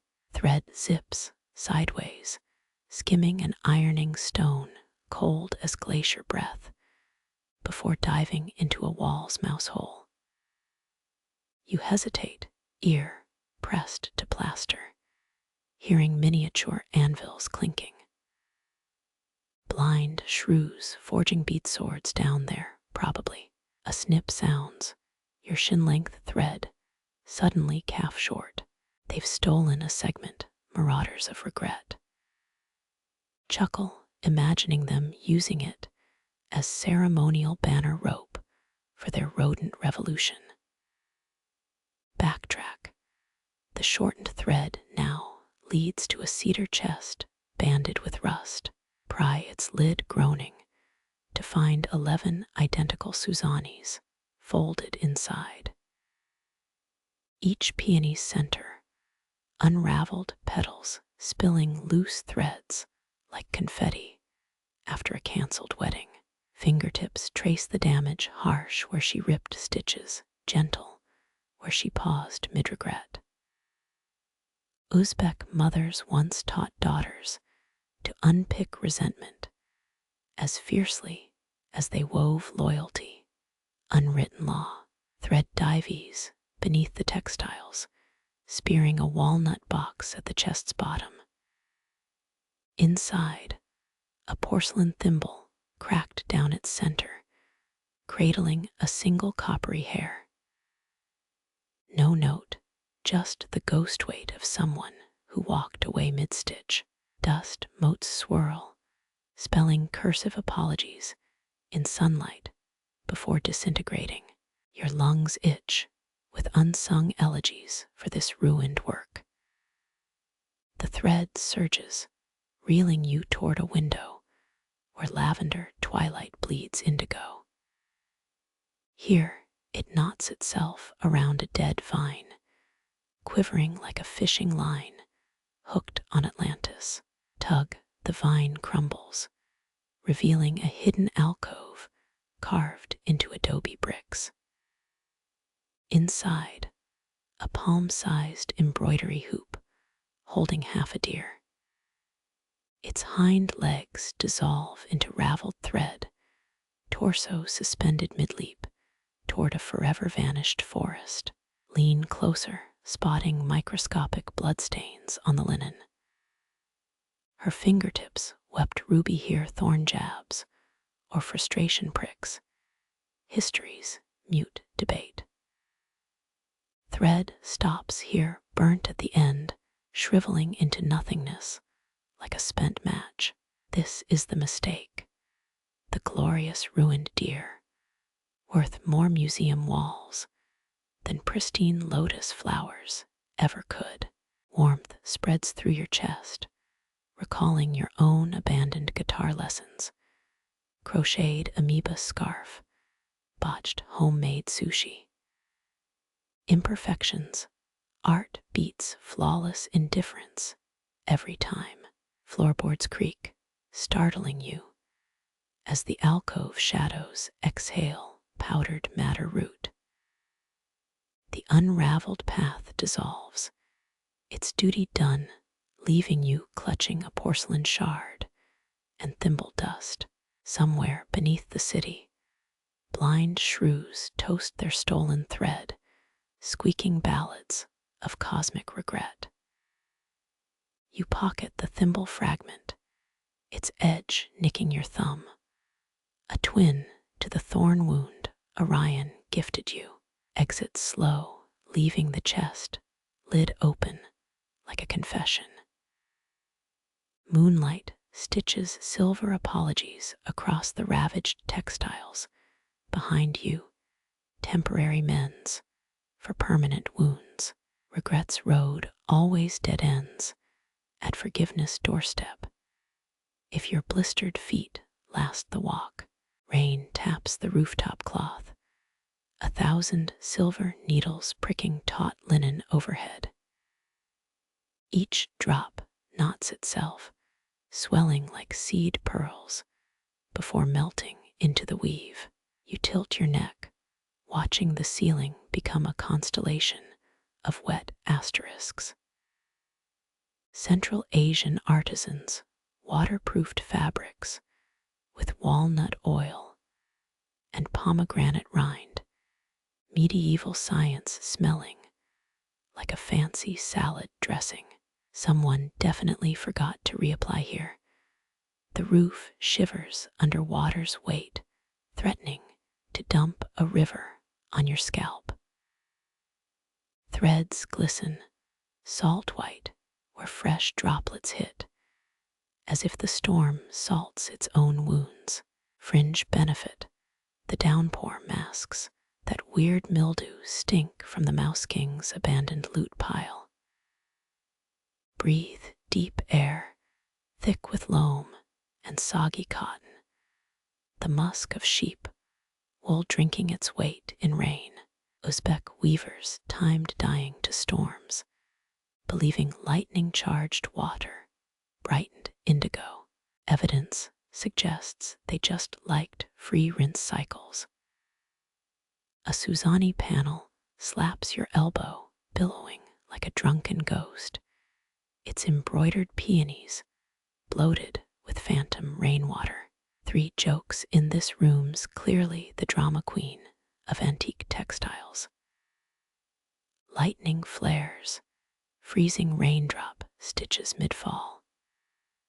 For one blink, the ceiling mirrors the Ishrat Khana mausoleum's star-punched dome before darkness gulps the vision whole. Historians still argue whether Timurid architecture, inspired weaving patterns, or vice versa. Crouch beneath a stone ironing slab, its chill seeping through your shirt as rain drums overhead. Quirky fact: 19th century Bukhara merchants sold thundercloth linen said to calm storms if hung during downpours. Judging by this deluge, some cheapskate bought a knockoff. Shadows writhe, transformed by flickering ceiling stars into stitched scorpions and border vines. Your knuckle brushes something hairy. Hope it's a tassel, not that overachieving spider from Section 3. Wood creaks, the hidden shrew forge beneath the floor hissing as rainwater invades their beadsmithy. Poor guys, their tiny anvils now making more bubbles than swords. Silver threads start drizzling downward, liquid stitches seeking cloth to claim. Palm up, you catch one, its cold kiss evaporating faster than a dyer's promise. Over by the bridal veils, rainwater pools, reflecting owl wing patterns in rippling distortions. Ancient belief claims brides could read futures in storm puddles if they dared face distorted truths. Thunder growls, the roof's embroidery unraveling as knots swell past capacity. A thread whips your cheek, stinging like a bee made of ice as torrents punch through the linen sky. Shelter beneath widows' amber-weighted silk, its resin tears warming against your spine. Random thought: this would have cost 12 camels and a milk yak in 1,450. Still cheaper than modern therapy. Downpour intensifies, needle-thin stitches becoming meat clever chops, the roof sagging like a weary hammock. Should have guessed. When clouds embroider, they skip the dainty cross-stitch, go straight for battle tapestry violence. A boom shakes dust from rafters. You glimpse wormhood lamps swinging wild, casting honeyed light that dances with the rain's silver.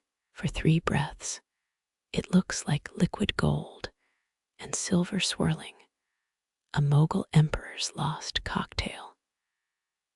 Sudden lull, the storm pausing mid-thread, as if reconsidering its design.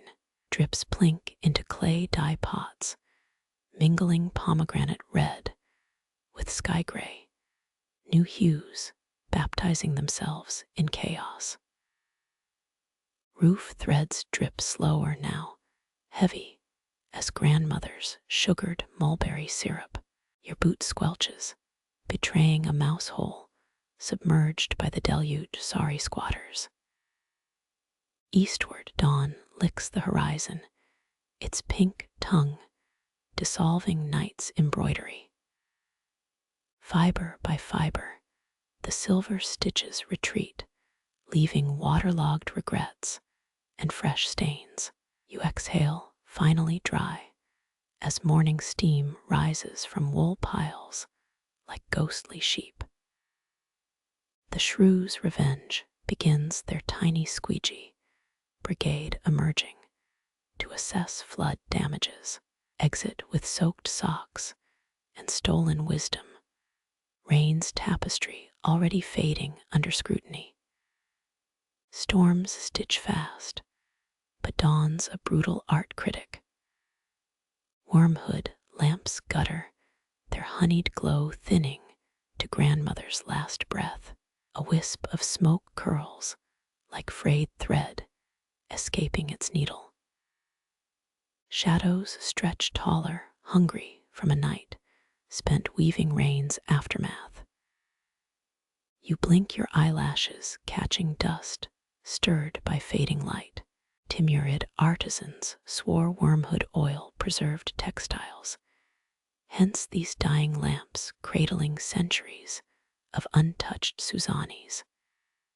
Empirical, dubious, aromatherapy bonus, undeniable if you enjoy smelling like a haunted herb garden. One lamp sighs, its glass belly cracking as the flame drowns in resin sludge. Note to self, medieval interior design lacked emergency exits. Indigo cloth drinks the dimness, deepening until its patterns seem to float midair. The L-dress's unfinished border vines twitch stitched scorpions, flexing needlepoint tails in the gloom. Historians still argue whether wormwood's sting was meant to ward off moths or melancholy. Coolth spreads across your ankles, threads unspooling from shadow looms you can't quite see. Don't panic, yet your left pinky's already tangled in phantom silk. A chuckle gusts from the rafters, or maybe just mice dragging joke scrolls through insulation. Uzbek embroiderers whispered wishes into wormwood smoke, believing their secrets would knot into the cloth. Archive bronchi, those same panels now wheeze tales if you press an ear close. Darkness thickens, stitching your shadow to the floorboards. Your heartbeat sinks to the lamp's flicker, one pulse per dying flame. Would have made a killer metronome for lute players if lutes weren't busy being Daker. In section 7, 3 lamps remain, their light pooling like weak tea on the widow's amber-weighted silk.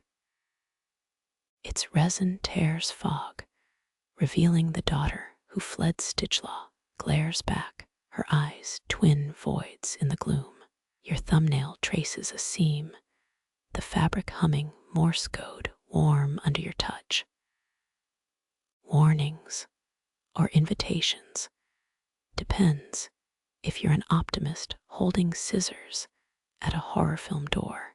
Shadows braid around your wrist, gentle as a henna'd ghost girl's grip. Breathe wrong, and they'll pull your hand into the cloth's bloodstream, joining apprentices who pricked their fate into thread diaries.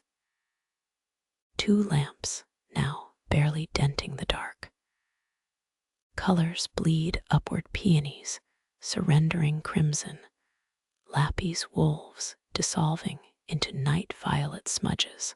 The bridal alveole billows, empty still, as if waiting for you to volunteer as tribute. 1 lamp. Its flame shrinks to a wheat grain, a final hiccup of gold. Uzbek dyers timed their work by wormwood's burn rate precision, undone by inconsistent herb quality. Translation: someone eyeballed it and prayed. Your knees sink into wool carpet, threadbare gull flowers cradling your weight like patient grandmothers. Shadows press closer, their edges buzzing with static, or maybe just over-caffeinated spiders. Total darkness now, except the afterimage of flame floating behind your eyelids. Threads whisper against your neck, weaving your collar into the indigo panel behind you. At least the fabric's pre-washed, no starch-stiffened regrets here. Weight lifts from your chest, not fear, but gravity itself shrugging you off. Loom strings pluck a bass note, a sound felt in molars, not ears. When historians call textiles woven air, turns out they meant it literally. Memory flares, the first silk kiss on your palm at the threshold, the Mouse King's millet button coat. Scorpions frozen mid-strike by dawn stitches. Ghost girls laughing through chain stitch lessons. Your last breath frosts not from cold, but from becoming cloth yourself. Shadows knit your outline into the Suzani, your edges blurring into indigo waves. Warmth lingers in your right palm, where that first thread kissed you, echoed now by 10,000 others. The room unravels, or maybe you do, salt and wool and ghost breath dissolving into nothing. Not even the dark remains, just the hum of thread against thread, a loom singing lullabies to itself. Your thoughts slow, spun into yarn, packed into skeins, stored in the library of vanished hours. Silence stitches the air, tight enough to choke, gentle enough to cradle a sparrow's hollow bones. A final shudder, the last lamp's chain rattling empty as the shadows finish their work. Your edges fray, unspooling into a pattern you'll never see, woven into a cloth older than grandmother's bones. The warmth fades, or maybe just spreads too thin to feel. The last lamp's chain rattles empty now, as shadows complete their tapestry. Your edges fray, threads loosening in a weave older than memory itself. That warmth in your palm lingers, echoing the first silk kiss from the threshold, though no thread remains to prove it. Indigo cloth breathes against your spine, or was it wool? Hard to tell when your bones feel like wet yarn. Timurid weavers timed their work by lunar phases, dyeing only under crescent moons for color-fast magic, superstition, or science, when rainwater was purer in specific seasons. Your eyelashes flutter, stitching moonlight into the dissolving peonies above you.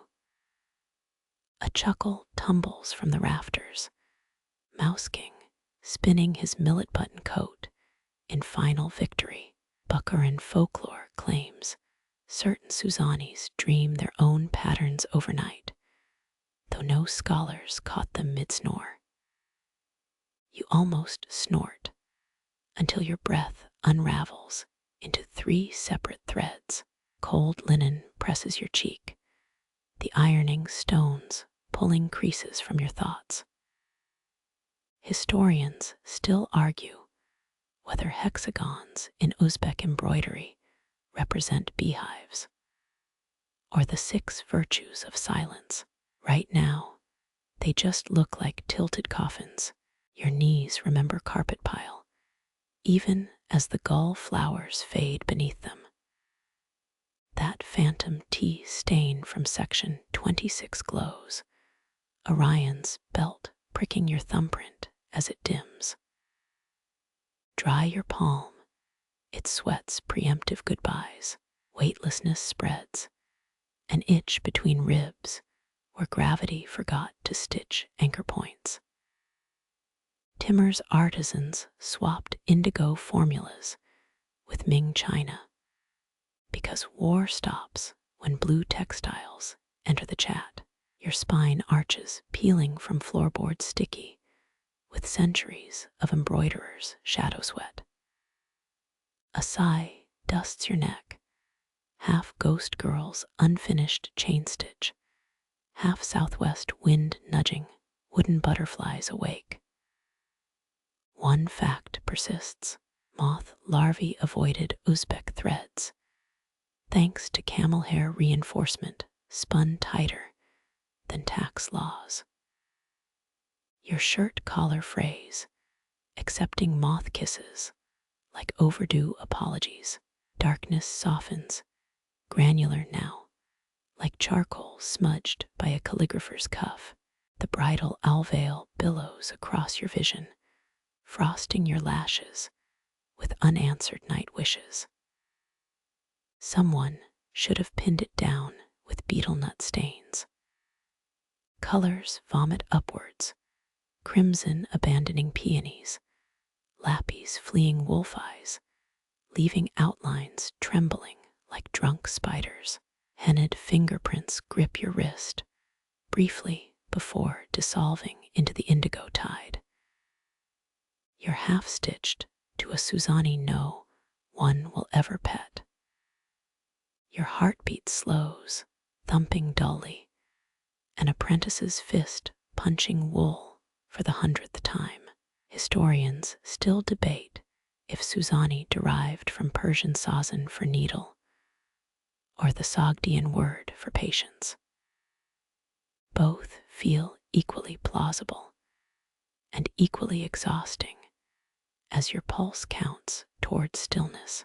Light bleeds in not lamps, but ordinary dawn shouldering through unseen cracks.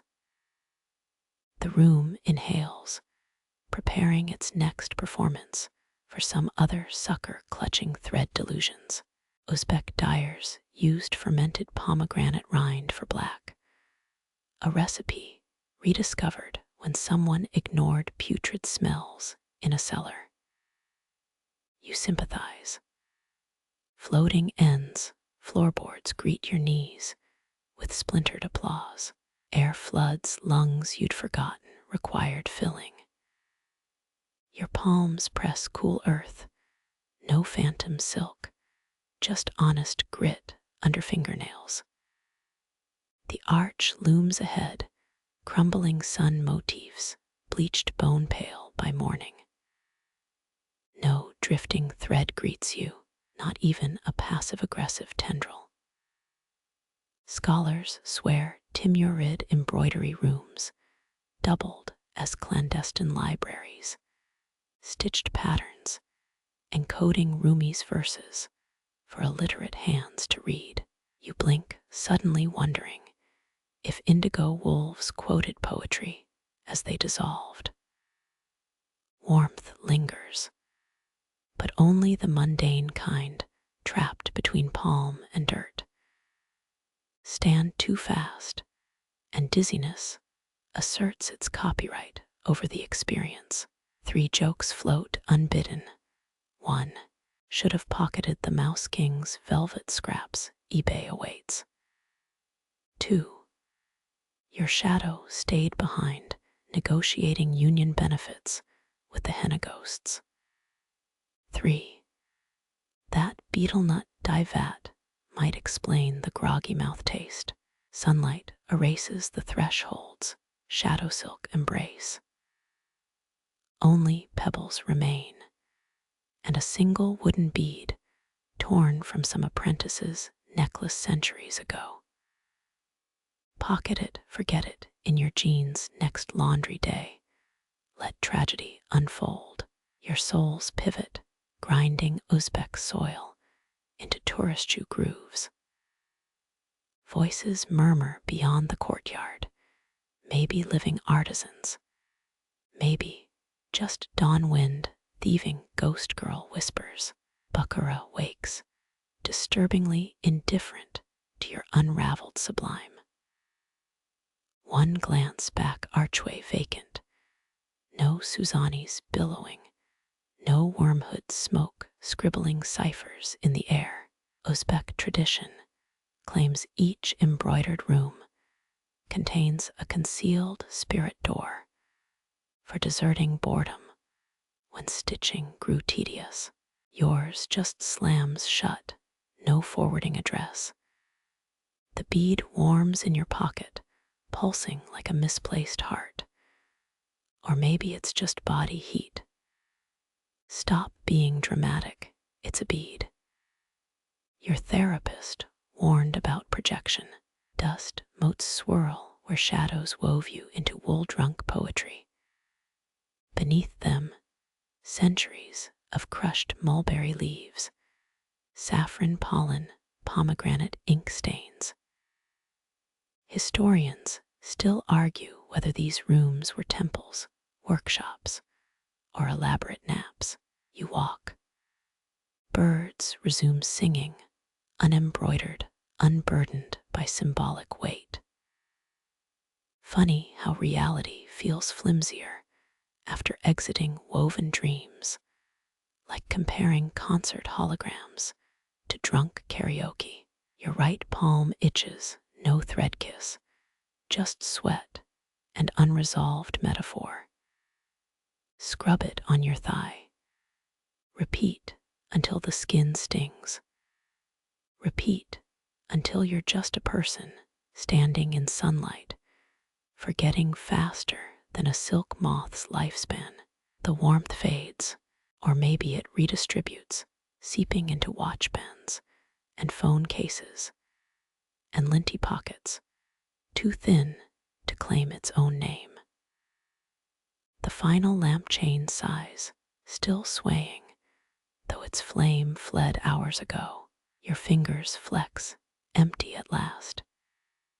Yet that first silk kiss warmth lingers beneath calluses. Shadows finish their tapestry, threading your ankles to floorboards worn smooth by generations pretending not to weep.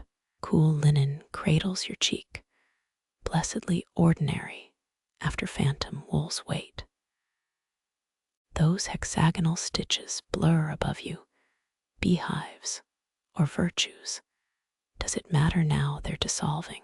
Moonlight unknots the peonies, petals drifting like misplaced punctuation. A mouse king's chuckle fades, his button cape rustling farewell through rafters. Your exhale splits into threads too thin to catch. That's all right, let them go. Uzbek dyers knew. Some blues refuse permanence. Dawn spreads, practical and unembroidered, shouldering through cracks. Floorboards greet your knees, splinters whispering forgotten lullabies. Air floods lungs starved of simplicity. Palms press grit, not silk good. Honest, the archway stands stripped of mystery, just sun-bleached stone and your shadow yawning. No silk to guide you, no wolf-eyed poetry. Only a wooden bead left by apprentice hands centuries ago, nestled in your palm. Ignore how it pulses like a second heartbeat as you rise. Birds gossip in the courtyard, untroubled by symbolism. Sunlight scrubs indigo from your vision. Bucker awakes, offering bread smells, donkey bells, a broom's rhythmic scratch. Realness feels strangely thin, like cheap muslin after brocade. Your soles pivot, grinding ancient soil into today's shoe tread. The bead hides in your pocket, already forgetting its name. Let laundry machines swallow it later. Let tragedy be mundane. One glance back, the archway yawns empty. No Suzanni's billow farewell, no ghost's bargain for your shadow. Just dust motes dancing where magic tangled your breath. Historians can keep arguing temples or workshops or naps. You're done translating. Warmth lingers, but only the kind earned by flesh meeting sunlight. The kind that fades unnoticed, seeping into watch straps, coffee mugs, train tickets. It needs no name. Walk. Birdsong needs no embroidery. Breathe. The bead sleeps, quiet now, just would once more. Your palm itches, scrub it against denim until skin stings, until you're just a person stepping into morning, already half dreaming of nothing. The warmth thins, dissipating like steam from tea. No, one remembers pouring. Or perhaps it expands, too vast to feel, woven into the ordinary air, awaiting your next inhale. Listen, only wind now, threading through courtyard trees, lifting nothing heavier than leaves. Let it carry you, stitchless, weightless, done.